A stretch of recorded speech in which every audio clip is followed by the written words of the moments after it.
ನಮಸ್ಕಾರ, ನಿಮ್ಮ ಜೊತೆ ಇದೆ PNS ನ್ಯೂಸ್ ನೆಟ್ವರ್ಕ್. ನೀವು ನೋಡ್ತಿದ್ದೀರಾ PNS ವಿಸ್ತಾರ. ನಾನು ನಿಖಿಲ್ ಜೋಶಿ.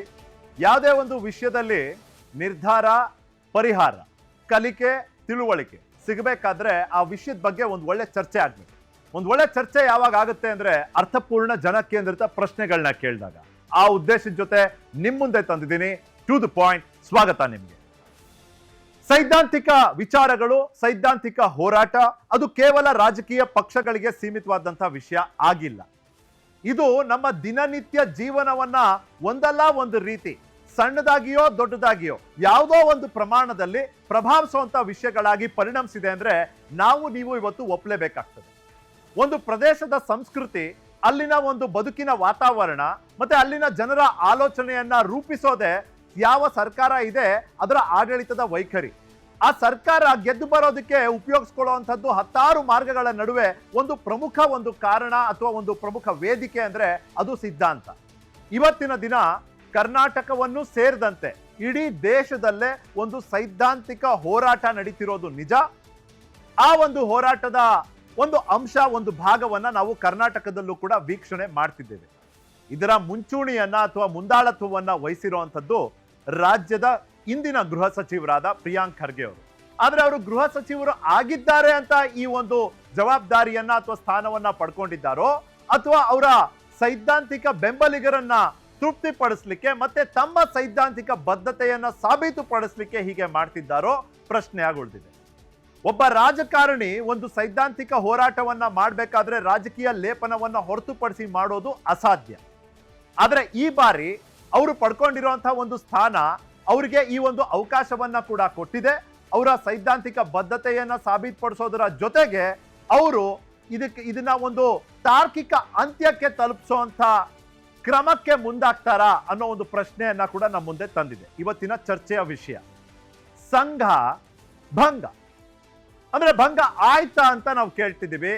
ಕೇವಲ ಈ ರೀತಿಯ ಪದೇ ಪದೇ ಸಂಘವನ್ನ, ರಾಷ್ಟ್ರೀಯ ಸ್ವಯಂ ಸೇವಕ ಸಂಘವನ್ನ ಗುರಿಯಾಗಿಸಿ ಈ ಒಂದು ಸುತ್ತೋಲೆ, ಈ ಒಂದು ಸರ್ಕಾರದ ನಿಯಮಾವಳಿಯಲ್ಲಿ RSSನ ಉಲ್ಲೇಖ ಇಲ್ಲದೇ ಇದ್ರೂ ಕೂಡ ಬಹಳ ಸಹಜವಾಗಿ ನಿಮ್ಮಂತ ಸಾಮಾನ್ಯರು ಯಾರು ಈ ನಿಯಮವನ್ನ ತಂದಿದ್ದಾರೆ ಅವರ ಒಂದು ಸೈದ್ಧಾಂತಿಕ ನಿಲುವೇನಾಗಿದೆ ಅದನ್ನ ಇದರ ಜೊತೆ ಜೋಡಿಸಿ ನೋಡಿದಾಗ ಕಾಣ್ತದೆ ಬಹಳ ಸ್ಪಷ್ಟವಾಗಿ ಇದರ ಹಿಂದೆ ಒಂದು ರಾಜಕೀಯ ಉದ್ದೇಶ ಇರಬಹುದು, ಇಲ್ದೇನೂ ಇರಬಹುದು.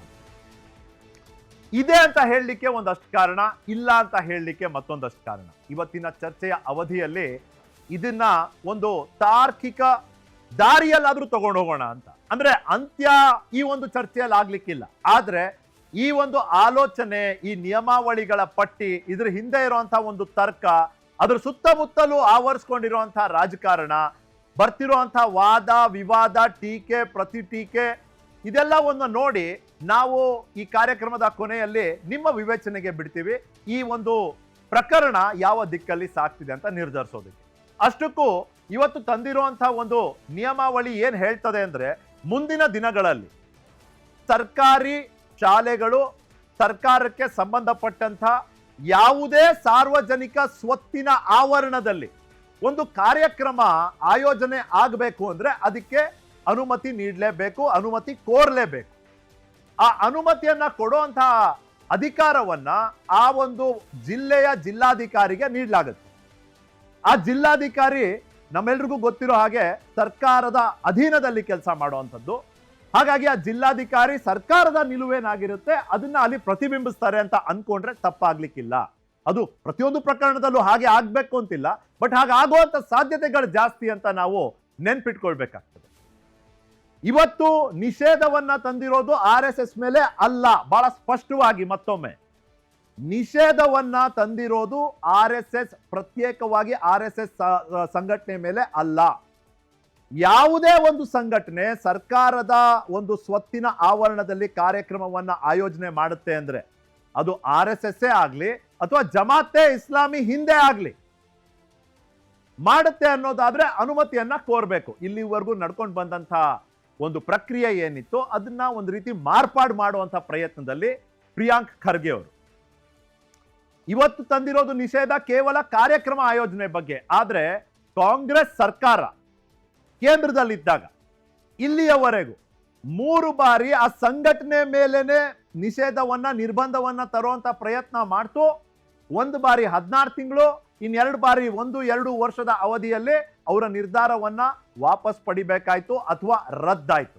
ಅದರ ಒಂದಷ್ಟು ಮಾಹಿತಿಯನ್ನ ಇಲ್ಲಿ ನಿಮಗೆ ತೋರಿಸುವಂತ ಪ್ರಯತ್ನವನ್ನ ಮಾಡ್ತೀನಿ. ಮೊದಲನೇ ಬಾರಿಗೆ 1948ರಲ್ಲಿ ಗಾಂಧೀಜಿ ಅವರ ಹತ್ಯೆ ಆದಂತಹ ಆ ಸಂದರ್ಭ, ನಾಥೂರಾಮ್ ಗೋಡ್ಸೆ ಅವರು ಆರೋಪಿ. ನಾಥೂರಾಮ್ ಗೋಡ್ಸೆ ಅವರ ಒಂದು ನಂಟೇನಿತ್ತು RSS ಜೊತೆ, ಅದ್ರ ಬಗ್ಗೆ ಅದು ಚರ್ಚೆ ಬಹು ಆಯಾಮದಲ್ಲಿ ನಡೀತಿದೆ. ಇವತ್ತಿಗೂ ಅದೇ ಚರ್ಚೆ ನಡೀತದೆ. RSS ಅವ್ರು ಹೇಳ್ತಾರೆ ಅವರು ಆ ಹತ್ಯೆವನ್ನ ಮಾಡೋದಕ್ಕೂ ತಿಂಗಳುಗಳ ಮುಂಚೆನೆ RSS ಜೊತೆ ತಮ್ಮ ಸಂಬಂಧವನ್ನ ಅವರು ಮುರ್ಕೊಂಡ್ಬಿಟ್ಟಿದ್ರು. ಅವರಿಗೂ RSSಗೂ ಸಂಬಂಧ ಇರಲಿಲ್ಲ ಅಂತ. ಆದ್ರೆ ಜನ ಒಪ್ಪೋ ಪರಿಸ್ಥಿತಿ ಇರಲಿಲ್ಲ. ಗಾಂಧೀಜಿ ಅವರ ಸಾವು, ಇಡೀ ದೇಶದಲ್ಲಿ ಆಕ್ರೋಶ, ಒಂದು ವಾತಾವರಣ ನಿರ್ಮಾಣ ಆಯಿತು. RSS ಬ್ಯಾನ್ ಆಯಿತು.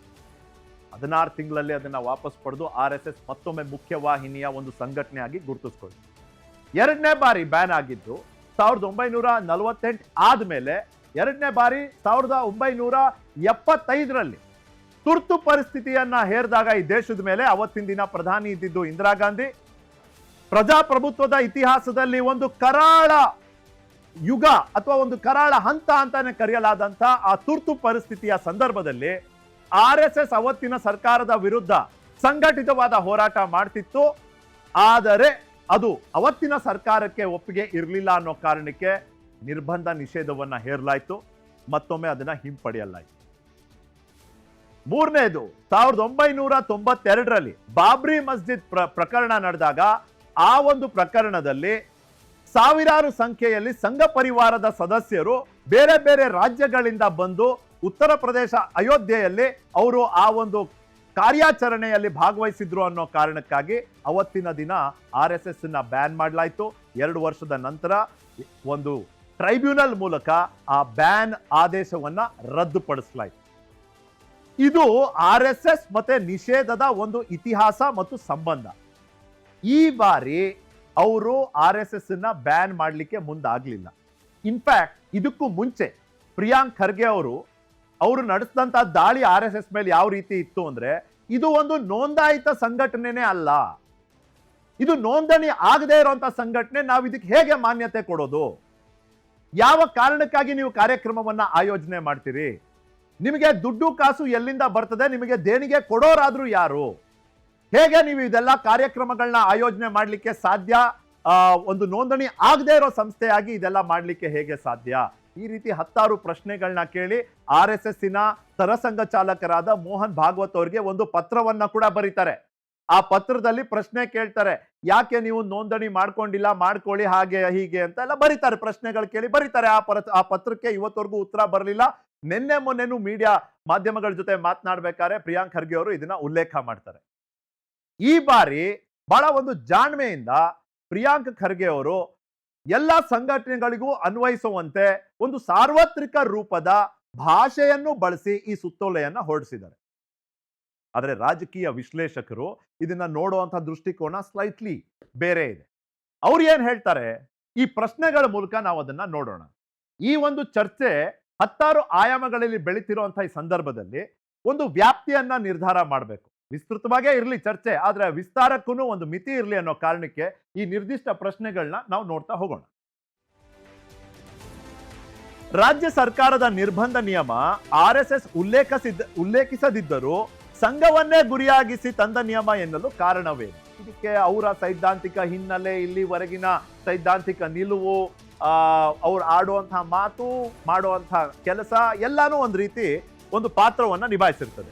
ವಿರೋಧ ಪಕ್ಷದ ಟೀಕೆಗಳಿಗೆ ಅಥವಾ ಟೀಕೆಗಳ ಒತ್ತಡವನ್ನು ಅನುಭವಿಸ್ತಿರುವಂತಹ ಸರ್ಕಾರ, 10 ಪ್ರಶ್ನೆಗಳಿದೆ ಇವತ್ತು ಸರ್ಕಾರ ಎದುರಿಸಬೇಕಾಗಿರುವಂಥದ್ದು ಈ ಅಧಿವೇಶನದಲ್ಲಿ. ಆ ಒಂದು ಪರಿಸ್ಥಿತಿಯಿಂದ ಗಮನವನ್ನ ತಪ್ಪಿಸ್ಲಿಕ್ಕೆ, ದಿಕ್ಕು ತಪ್ಪಿಸ್ಲಿಕ್ಕೆ ಪ್ರಿಯಾಂಕ್ ಖರ್ಗೆ ಅವರು ಈ ಸುತ್ತೋಲೆಯನ್ನ ಬಹಳ ಒಂದು ಒಳ್ಳೆ ಟೈಮಿಂಗ್ ಅಲ್ಲಿ ತಂದಿದ್ದಾರೆ ಅನ್ನೋ ಒಂದು ವಿಶ್ಲೇಷಣೆ ಕೂಡ. ಇನ್ನ RSS ನೋಂದಾಯಿತ ಸಂಘವಾಗಿ ಮಾಡಿಸುವಲ್ಲಿ ಯಶಸ್ಸನ್ನ ಕಾಣದ ರಾಜ್ಯ ಗೃಹ ಸಚಿವ ನಿಷೇಧ ನಿಯಮ ತಂದಿದ್ದಾರಾ? ಹಂಗಂತೂ ಆಗ್ಲಿಲ್ಲ. ಹಿಂಗಾರು ಮಾಡೋಣ, ಸಂಘವನ್ನ ನಿರ್ಬಂಧ ಅಥವಾ ನಿಷೇಧ ಮಾಡಕ್ ಆಗದೆ ಇದ್ರು ಸಂಘದ ಚಟುವಟಿಕೆಗಳನ್ನ ಮಾಡೋಣ, ಆ ಕಾರಣಕ್ಕಾಗಿ ಇದನ್ನ ತಂದ್ರ ಅನ್ನೋ ಒಂದು ಪ್ರಶ್ನೆ. ಇನ್ನ ರಾಜ್ಯ ಸರ್ಕಾರ ತನ್ನ ಅಧಿಕಾರವನ್ನ RSS ನಿಯಂತ್ರಣ ಮತ್ತು ಕಡಿವಾಣಕ್ಕೆ ಬಳಸ್ಕೊಳ್ತಿದೆ ಎಂಬ ಆರೋಪ ಸರಿ ಇದೆಯಾ? ಒಂದು ಸರ್ಕಾರ ಅಂತ ಬಂದಾಗ ಎಲ್ರಿಗೂ ಅದು ಸರ್ಕಾರ ಆಗಿರಬೇಕು, ತಮ್ಮ ಸೈದ್ಧಾಂತಿಕ ವಿರೋಧಿಗಳಿಗೂ ಅದು ಸರ್ಕಾರ ಆಗಿರಬೇಕು. ಆದರೆ ಸೈದ್ಧಾಂತಿಕ ಹೋರಾಟಕ್ಕೆ ಸರ್ಕಾರದ ಒಂದು ದರ್ಜೆ, ಸ್ಥಾನ, ಮಾನ, ಪ್ರಭಾವ, ಯಂತ್ರ ಇದನ್ನ ಬಳಸ್ಕೊಳ್ಳಾಗ್ತಿದ್ಯಾ ಅನ್ನೋ ಪ್ರಶ್ನೆಗೆ ಉತ್ತರ ಕೊಡೋರು ಯಾರು? ಅದನ್ನ ಸಾಬೀತುಪಡಿಸೋದು ಹೇಗೆ? ಹಲವಾರು ಆಯಾಮಗಳಲ್ಲಿ ಬೆಳೀತಿದೆ ಈ ಚರ್ಚೆ. ಇದು ಇವತ್ತೇ ಶುರು ಆಗ್ಲಿಲ್ಲ, ಇವತ್ತಿಗೆ ಕೊನೆನೂ ಆಗೋದಿಲ್ಲ. ಈ ಚರ್ಚೆನಲ್ಲಿ ನನ್ನ ಜೊತೆ ಕಾಂಗ್ರೆಸ್ ವಕ್ತಾರರು ದರ್ಶನ್. ನಮಸ್ಕಾರ ದರ್ಶನ್, ಸ್ವಾಗತ ನಿಮ್ಗೆ. ನಮಸ್ತೆ ಸರ್. ಸಾಮಾಜಿಕ ಚಿಂತಕರು ಶಶಿಕಾಂತ್ ಎಡಹಳ್ಳಿ. ನಮಸ್ಕಾರ ಶಶಿಕಾಂತ್ ಅವರೇ, ಸ್ವಾಗತ ನಿಮ್ಗೆ. ವಿಕಾಸ್ ಪುತ್ತೂರ್ ಇದ್ದಾರೆ, ಬಿಜೆಪಿಯ ವಕ್ತಾರರಾಗಿ ವಿಕಾಸ್ ಪುತ್ತೂರ್ ಅವರು ಇವತ್ತು. ನಮಸ್ಕಾರ ವಿಕಾಸ್, ಸ್ವಾಗತ ನಿಮ್ಗೆ. ಕೆಲವೇ ಕ್ಷಣಗಳಲ್ಲಿ ಶ್ರೀಕಾಂತ್ ಶೆಟ್ಟಿ ಇರ್ತಾರೆ, ಅವರು ಬಲಪಂಥೀಯ ಸಂಘಟನೆಗಳ ಹಿರಿಯ ಸದಸ್ಯರು. ಶ್ರೀಕಾಂತ್ ಶೆಟ್ಟಿ ಅವ್ರಿಗೂ ಸ್ವಾಗತ. ನನ್ನ ಹೆಸರು ನಿಖಿಲ್ ಜೋಶಿ. ನಿಮಗೆ ನನ್ನ ಧ್ವನಿ ತಲುಪ್ತಿದ್ರೆ? ನಮಸ್ತೆ. ನಮಸ್ತೆ ನಮಸ್ತೆ ಶ್ರೀಕಾಂತ್. ಓಕೆ, ನಾನು ಶಶಿಕಾಂತ್ ಎಡಹಳ್ಳಿಯಿಂದ ಶುರು ಮಾಡೋಣ. ಒಂದು ರೀತಿ ರಾಜಕೀಯ ಬೇಡ, ಸಮಾಜ ದೃಷ್ಟಿಯಿಂದ ಮಾತಾಡೋಣ ಅಂತ ನಿಮ್ಮ ಹತ್ರ ಬಂದೆ ಅನ್ಕೊಳ್ಳಿ. ಉದ್ದೇಶ ಏನು? ಉದ್ದೇಶ ಬಹಳ ಸ್ಪಷ್ಟವಾಗಿದೆ ಸರ್. ಏನು ಅಂತಂದರೆ, ಈ ದೇಶಕ್ಕೆ ಒಂದು ಕಾನೂನು ಅಂತಿದೆ, ಒಂದು ಸಂವಿಧಾನ ಅಂತಿದೆ. ಅದರ ಅಡಿಯಲ್ಲಿ ನೀವು ಕೆಲಸ ಮಾಡಬೇಕಾಗತ್ತೆ. ನಾನು ಒಂದು ಬೇನಾಮಿ ಸಂಘಟನೆ ಮಾಡ್ಕೊಂಡಿದ್ದೀನಿ ಇವತ್ತು. ಸೊ ಅದರಿಂದಾಗಿ ನಾನು ಕಾರ್ಯಾಚರಣೆ ಮಾಡ್ತಾ ಇದ್ದೀನಿ. ನನಗೆ ಈ ಕಾನೂನಿಗೆ ಸಂಬಂಧ ಇಲ್ಲ, ನಾನು ನೋಂದಣಿ ಮಾಡಿಸೋದಿಲ್ಲ. ನಾನು ಎಲ್ಲ ಸರ್ಕಾರಿ ಶಾಲೆಗಳನ್ನು ಅಥವಾ ಸಾರ್ವಜನಿಕ ಪ್ರದೇಶಗಳನ್ನು ನಮ್ಮ ಶಾಖೆಗಳಿಗೋಸ್ಕರ ಬಳಸ್ತಾ ಇದ್ದೀನಿ, ಪಥಸಂಚಲನಗೋಸ್ಕರ ಬದುಕ್ತಾ ಇದ್ದೀನಿ, ನಮಗೆ ಅನುಮತಿ ಬೇಕಾಗಿಲ್ಲ ಅನ್ನುವ ರೀತಿಯಲ್ಲಿ ಮಾತಾಡಿದರೆ, ಆಕಸ್ಮಿಕವಾಗಿ ಅದು ಈ ಕಾನೂನಿಗೆ ವಿರುದ್ಧವಾಗಿದ್ದರೆ ಅದು ತಪ್ಪು ಅಂತ ನಾನು ಹೇಳ್ತಾ ಇದ್ದೀನಿ. ಇವತ್ತು ಸಹಿತ ಅವರು ಹೌದು ಪ್ರಶ್ನೆ ಏನಂದ್ರೆ, ಕಾನೂನು ಪಾಲನೆ ಆಗಬೇಕು, ನಿಯಮ ಇದೆ, ಓಕೆ. ಹೌದು, ಕಾನೂನು ಬಾಹಿರ ಏನು ನಡೆದೇ ಇಲ್ಲ ಅಂದಾಗ ಕಾನೂನಿಗೆ ಏನ್ ಸಮಸ್ಯೆ ಇರುತ್ತೆ? ಇವಾಗ ಪ್ರತಿಯೊಂದು ಶಾಲೆಗಳಲ್ಲಿ ಇವರು ಶಾಖೆಗಳನ್ನು ನಡೆಸ್ತಾರೆ, ಆಯ್ತಾ? ಯಾರು ಅನುಮತಿಯನ್ನು ಪಡೆದಿದ್ದಾರೆ? ಈ ಅನುಮತಿ ಪಡಿಬೇಕು. ಶಾಖೆ ನಡೆಸೋದು ಏನದು ಅನಧಿಕೃತ ಅಂತನಾ, ಅಕ್ರಮ ಅಂತನಾ? ಅನುಮತಿಯನ್ನ ಪಡೆದು ಅಲ್ಲ, ಅನುಮತಿ ಪಡಿದೇ ಇರೋದರ ದುಷ್ಪರಿಣಾಮ ಏನಾದ್ರು ಇದೆಯಾ? ಹೌದು. ಏನಿದೆ ಅಂತಂದ್ರೆ, ಅಲ್ಲಿ ಒಂದು ಗುಂಪು ಸೇರುತ್ತೆ. ಆಯ್ತು. ಆಮೇಲೆ ಸಾರ್ವಜನಿಕ ಸ್ಥಳಗಳು ಯಾವ್ದಕ್ಕಿರೋದು? ಸಾರ್ವಜನಿಕ ಕೆಲಸಕ್ಕಿರೋದು. ಶಾಲೆಗಳೇನಕ್ಕಿರೋದು? ವಿದ್ಯಾಭ್ಯಾಸಕ್ಕಿರೋದು. ಶಾಲೆ ಆವರಣದಲ್ಲಿ ಯಾರಿಗಾರು ಡಿಸ್ಟರ್ಬ್ ಆಗ್ತಿದ್ಯಾ? ಡಿಸ್ಟರ್ಬ್ ಅಲ್ಲ, ಕೇಳ್ತಾ ಇದೀನಿ ನಾನು, ನನಗೆ ಗೊತ್ತಿಲ್ಲ. ಅಲ್ಲಿರ್ತಕ್ಕಂಥ ಮಕ್ಕಳು ಅವ್ರ ಮನಸ್ಸಿನಲ್ಲಿ ಇವರು ಏನ್ ಮಾಡ್ತಾರೆ, ಒಂದ್ ರೀತಿ ಮತಾಂಧತೆಯನ್ನು ತುಂಬುವ ಎಲ್ಲ ಸಾಧ್ಯತೆಗಳು ಇದ್ದಾವೆ ಮತ್ತು ಮಾಡಿದ್ದಾರೆ. ಇದು ನಿಮ್ಮ ಅನುಮಾನ? ಇದು ಅನುಮಾನ ಅಲ್ಲ, ನಾವು ಅನುಮಾನದ ಮೇಲೆ ನಿಷೇಧ ಒಳಗಡೆ ಹೋಗಿ ಸಾಬೀತಾಗಿದ್ಯಾ ಸರ್? ಅಲ್ಲಿ ಇರ್ತಕ್ಕಂಥದ್ದು ಇಷ್ಟೇ, ನಮ್ದು ದೇಶ ಇದೊಂದು ಶತ್ರು ದೇಶ, ಇವ್ರು ಇದ್ದಾರಲ್ಲ ಇವ್ರು ಶತ್ರುಗಳು, ಈ ರೀತಿ ಹಲವಾರುಗಳನ್ನು ಹೇಳುವುದಕ್ಕಿಂತ ಮುಖ್ಯವಾಗಿ ನಮಗೆ ಬೇಕಾಗಿರೋದು ನೀವು ನ್ಯಾಯಬದ್ಧವಾಗಿ ಮಾಡ್ತಾ ಇದ್ದಾರೆ. ಇವಾಗ ಆಗಿರ್ತಕ್ಕಂಥದ್ದು ಏನು ಅಂದ್ರೆ, ನೀವೇನ್ ಹೇಳ್ತಿರೋದು ಅಂದ್ರೆ, ಈಗ ಇವರು ನಮ್ಮ ಶತ್ರುಗಳು, ಇದು ನಮ್ಮ ಶತ್ರು ದೇಶ ಅಂತ ನಿಯಮಾನುಸಾರವಾಗಿ ಅನುಮತಿ ತಗೊಂಡು ಅದು ಹೇಳಿದ್ರೆ ಅದು ನಿಮಗೆ ಒಪ್ಪಿಗೆ ಇದೆ? ಇಲ್ಲ, ಅದಕ್ಕೆ ಅನುಮತಿ ಸಿಕ್ಕದಿಲ್ಲ. ಅಲ್ಲ, ನೀವು ದ್ವೇಷವನ್ನ ಬಿತ್ತುವ ಯಾವುದೇ ಕೆಲಸ ಅನುಮತಿ ಕೇಳ್ಬೇಕಾದ್ರೆ ಹೇಳಲ್ವಲ್ಲ, ನಾವು ಪಾಕಿಸ್ತಾನದ ವಿರುದ್ಧ ನಮ್ಮ ಶಾಖೆಯಲ್ಲಿ ತಲೆ ತುಂಬ್ತೀವಿ, ಅಥವಾ ಭಾರತೀಯ ಮುಸ್ಲಿಮರ ವಿರುದ್ಧ ನಮ್ಮ ಶಾಖೆಯಲ್ಲಿ ಬರುವಂತವ್ರು ನಾವು ತಲೆ ತುಂಬ್ತೀವಿ ಅಂತ ಏನ್ ಕೇಳಿ ಅನುಮತಿ ಕೇಳಲ್ವಲ್ಲ ಶಶಿಕಾಂತ್? ಆವಾಗ ಏನ್ ಮಾಡುತ್ತೆ ಸರ್ಕಾರ? ಏನ್ ಮಾಡುತ್ತೆ? ಸರ್ಕಾರದ ನಟ್ಟು ಬೋಲ್ಟ್ಗಳು ಏನ್ ಮಾಡ್ತಾ ಇದಾವೆ? ಪೊಲೀಸ್ ಇಲಾಖೆ ಏನ್ ಮಾಡುತ್ತೆ? ಅದ್ರದ್ದು ಗುಪ್ತಚರ ಇಲಾಖೆ ಏನ್ ಮಾಡುತ್ತೆ? ಇಲ್ಲಿ ದೇಶದ್ರೋಹಿ ಚಟುವಟಿಕೆ ನಡೀತಾ ಇದೆ ಅಥವಾ ಮನುಷ್ಯ ವಿರೋಧಿ ಚಟುವಟಿಕೆ ನಡೀತಾ ಇದ್ರೆ ಅದ್ರ ಕಂಟ್ರೋಲ್ ಮಾಡ್ತಕ್ಕಂಥ ಕೆಲಸ ಅಲ್ವಾ ಅದ್ರದ್ದು? ಅಲ್ಲ, ಇಲ್ಲಿವರೆಗೂ ಆ ರೀತಿಯ ದೇಶ ವಿರೋಧಿ ಚಟುವಟಿಕೆಗಳು ನಡೆದಿದ್ರೆ ನೀವಾಗ್ಲಿ, ನಿಮ್ಮಂತ ಚಿಂತಕರಾಗ್ಲಿ, ಈ ಸರ್ಕಾರ ಆಗ್ಲಿ ಬಿಟ್ಟಿರ್ತಿದ್ರ? ನೀವು ಒಂದು ಸುಳುವು ಸಿಕ್ಕಿದ್ರೆ ನಿಮ್ಗೆ ನೀವು ಬಿಟ್ಟಿರ್ತಿದ್ರ? ನೀವು ಕೇಳ್ತಾ ಇರೋದು ನಾನು. ಎಷ್ಟು ಸುಳುಗಳು ಬೇಕು ಸರ್? ಎಲ್ಲಿದೆ? ಎಲ್ಲೆಲ್ಲಿ ಜೈ ಶ್ರೀರಾಮ್ ಅಂತ ಹೇಳ್ಬಿಟ್ಟು ಎಷ್ಟು ಜನರಿಗೆ ಹಲ್ಲೆ ಆಗಿಲ್ಲ? ಗೋ ಹತ್ಯೆ ಮಾಡ್ತಾ ಇದ್ಬಿಟ್ಟು ಎಷ್ಟು ಜನರ ಮೇಲೆ ಹಲ್ಲೆ ಮಾಡಿಲ್ಲ? ಇವಾಗ ಹೇಳ್ತಾ ಇದ್ದೀನಿ, ನಿಮ್ಗೆ ಒಂದು ಲಿಸ್ಟ್ ಕೊಡ್ತೀನಿ ನಿಮಗೆ. ಪ್ರಕಾರ ಜೈ ಶ್ರೀರಾಮ್ ಅಂತ ಹೇಳಿ ಹಲ್ಲೆ ಮಾಡೋರೆಲ್ಲ RSS ಸದಸ್ಯ. ಅವ್ರು ಯಾರೇ ಇರಲಿ, ದೇವರ ಹೆಸರ ಬಗ್ಗೆ ನನಗೆ ಆಕ್ಷೇಪ ಇಲ್ಲ. ಅಲ್ಲ, ನಿಮಿಷ, ಇಲ್ಲಿ ಮಾತಾಡ್ತಿರೋ ಸಂಘಟನೆ ಬಗ್ಗೆ ನೀವ್ಯಾಕೆ ಬೇರೆ ಮಾತಾಡ್ತೀರಿ? ಅದನ್ನ ಹಲ್ಲೆ ಮಾಡುವ ಜೈ ಶ್ರೀರಾಮ್ ಅನ್ನೋರೆಲ್ಲ RSS ಅವರ? ಯಾರೋ ನಾನು ಹೇಳ್ತಾ ಇರೋದು, ಶಶಿಕಾಂತ್ ಎಡಹಳ್ಳಿ ಅವರು ದೇವ್ರ ಕೈ ಮುಗಿತೀರಾ? ನೀವು ನಾಸ್ತಿಕರಿದ್ರೆ ಪರವಾಗಿಲ್ಲ, ಅದಕ್ಕೂ ಜಾಗ ಇದೆ ದೇಶದಲ್ಲಿ. ನೀವು ಕೈ ಮುಗಿತೀರಾ? ದೇವ್ರ ಕೈ ಮುಗಿತೀರಾ? ಹೇಳಿ, ಜಸ್ಟ್ ಒಂದು ಪ್ರಶ್ನೆ ಕೇಳಿ, ದೇವ್ರ ಕೈ ಮುಗಿತೀರಾ ನೀವು? ಅದ್ರ ಅಗತ್ಯ ನನಗಿಲ್ಲ. ಅಲ್ಲ, ಅಗತ್ಯ ಇಲ್ಲ, ಪ್ರಶ್ನೆ ಇಲ್ಲ. ಬಟ್ ಮುಗಿಯೋರ ಬಗ್ಗೆ ನಿಮ್ಗೇನ್ ತೊಂದರೆ ಇಲ್ಲ? ಹಂಗಾರೆ ದೇವ್ರ ಕೈ ಮುಗಿಯೋರು ಜೈ ಅನ್ನೋರೆಲ್ಲರೂ RSS ಅವರಾದ್ರ? ಅದ್ರ ಮೂಲಕ ಹೇಳ್ತಾ ಹಲ್ಲೆ ಮಾಡಿದ್ರೆ, ಹಿಂಸೆ ಮಾಡಿದ್ರೆ ಅದನ್ನ ನಾನು ವಿರೋಧಿಸ್ತೇನೆ. ದರ್ಶನ್, ಏನ್ ಗೊತ್ತಾ ದರ್ಶನ್, ಇಲ್ಲಿ ರಾಜಕೀಯವಾಗಿ ಮಾತಾಡ್ಲೇಬೇಕು. ನೀವು ಟೈಮಿಂಗ್ ತಂದಿರೋದು ನೋಡಿ. ನಿಮಗೆ KPSC ಸಮಸ್ಯೆ ಇತ್ತು, ನಿಮಗೆ ಕ್ಯಾಬಿನೆಟ್ ನ ನಿನ್ನೆ ಮೊನ್ನೆ ರಚನೆ ಮಾಡಿದ್ದೀರಿ, ಅದ್ರಲ್ಲಿ ಒಂದಷ್ಟು ಅಸಮಾಧಾನ ಇದೆ. ನಿಮ್ಮ ಹುಳುಕುಗಳನ್ನ ಮುಚ್ಚಾಕಕ್ ಆಗಲ್ಲ. ಅವಾಗ ಏನ್ ಮಾಡ್ಬೇಕು? ದಿಕ್ಕು ತಪ್ಪಿಸ್ಬಿಡೋಣ. ಸ್ಟ್ರಾಟಜಿ ಚೆನ್ನಾಗಿದೆ. ಆಸ್ ಅ ಜರ್ನಲಿಸ್ಟ್ ನನಗೆ ಸ್ಟ್ರಾಟಜಿ ನಾನು ಅಪ್ರಿಶಿಯೇಟ್ ಮಾಡ್ತೀನಿ, ಆದ್ರೆ ಪ್ರಶ್ನೆನೂ ಕೇಳ್ತೀನಿ. ಈ ದಿಕ್ಕು ತಪ್ಪಿಸೋ ಕಾರ್ಯಕ್ಕಾಗಿ ನೀವು ಟೈಮಿಂಗ್ ಅಲ್ಲಿ ತಂದಿದ್ದೀರಿ. ಒಳ್ಳೆ ಟೈಮಿಂಗ್ ನಿಮ್ದು, ಸಚಿನ್ ತೆಂಡೂಲ್ಕರ್ ತರ ಅಂತ. ಪ್ಲೀಸ್. ಪರವಾಗಿಲ್ಲ, ಸಚಿನ್ ಒಳ್ಳೆ ಬ್ಯಾಟ್ಸ್ಮ್ಯಾನೇ. ಸೊ ನೀವು ಒಳ್ಳೆ ಸ್ಪಿನ್ನಲ್ಲೇ ಕೇಳಿತಿದ್ರಿ ಪ್ರಶ್ನೆಗಳನ್ನ. ಆದರೆ ಇವತ್ತು ನಾವೆಲ್ಲೂ RSS ಅನ್ನುವಂಥ, ಯಾಕೆಂದರೆ ಮಾಡಿಲ್ಲ ಸರ್ ಅದಕ್ಕೊಂದು ಐಡಿ ಇಲ್ಲ, ಐಡೆಂಟಿಟಿ ಇಲ್ಲ, ಅಕೌಂಟ್ ಇಲ್ಲ, ಏನೂ ಇಲ್ಲದನ್ನ ತಾಂಡೋಗಿ ನಾವು ಅಲ್ಲಿ ಸರ್ಕಾರದ ಇದ್ರೊಳಗಡೆ RSS ಅಂತ ಎಲ್ಲಾದರೂ ಹಾಕಿದೀವ? ಹಾಕಿಲ್ಲ. ಆಯ್ತು. ಮತ್ತೆ ಇವತ್ತು ಈ BJPಯವರು ಕುಂಬಳಕಾಯಿ ಕಳ್ಳ ಅಂತಂದರೆ ಹೆಗ್ಲನ್ನ ಯಾಕೆ ನೋಡ್ಕೊಳ್ತಾ ಇದ್ದಾರೆ ಅನ್ನುವಂಥದ್ದು ಗೊತ್ತೇ ಇಲ್ಲ. ಯಾಕೆಂದರೆ ಈ ದೇಶ ಅನ್ನುವಂಥದ್ದು, ಈ ದೇಶದಲ್ಲಿ ಯಾವುದೇ ಸಂಘ ಸಂಸ್ಥೆ ಯಾರೇ ವ್ಯಕ್ತಿಗಳಾಗಲಿ, ನಾವೆಲ್ಲ ಸಂವಿಧಾನದ ಆಶಯಗಳು, ಸಂವಿಧಾನದ ಅಡಿಯಲ್ಲಿ ಭಾರತದಲ್ಲಿ ಬದುಕುವಂಥ ಕಟ್ಟ ಕಡೆಯ ನಾಗರಿಕನಿಗೆ ಆ ಸಂವಿಧಾನದ ಕಾನೂನುಗಳು ಏನೇನು ಹೇಳ್ತದೆ ಎಲ್ಲರೂ ಅಳವಡಿಸ್ಕೊಬೇಕು, ಅನುಸರಿಸಬೇಕು, ಪಾಲಿಸಬೇಕು. ಆದರೆ RSS ಅಂತ ಕೇಳಿರೋದ್ರಿಂದ ಹೇಳ್ತೀನಿ. ಆಮೇಲೆ ನೀವು ಶಶಿಕಾಂತ್ ಅವ್ರನ್ನೂ ಕೆಲವು ಪ್ರಶ್ನೆಗಳನ್ನ ಕೇಳಿದ್ರಿ, ಆ ಥರದ್ದು ಏನಾದ್ರು ಕುರುಹುಗಳಿದೆಯಾ ಅಂತ. ಸರ್, ದೇಶದ ಮೊದಲನೇ ಭಯೋತ್ಪಾದಕ ಏನೋ ಗೋಡ್ಸೆ ಇದ್ದಾನೆ, ಮಹಾತ್ಮ ಗಾಂಧಿಯವ್ರನ್ನ ಕೊಂದಿರ್ತಕ್ಕಂಥದ್ದೇ ಒಂದು ದೇಶದ ಮೊದಲ ಇಲ್ಲ ಇಲ್ಲ ಅಲ್ಲಿಂದ ಇಲ್ಲೇ ಕಿರ್ಚಾಡೋದಕ್ಕೆ ಬಂದಿಲ್ಲ, ಮಾತಾಡೋದಕ್ಕೆ ಬಂದಿದ್ವಿ. ಬ್ರದರ್ ಒಂದು ನಿಮಿಷ. ಕೊಲೆ ಮಾಡಿಸಿದಂತ ಕಾಂಗ್ರೆಸ್ನವರು ಭಯೋತ್ಪಾದಕರು. ಅವಕಾಶ ಇರುತ್ತೆ. ಸ್ವಲ್ಪ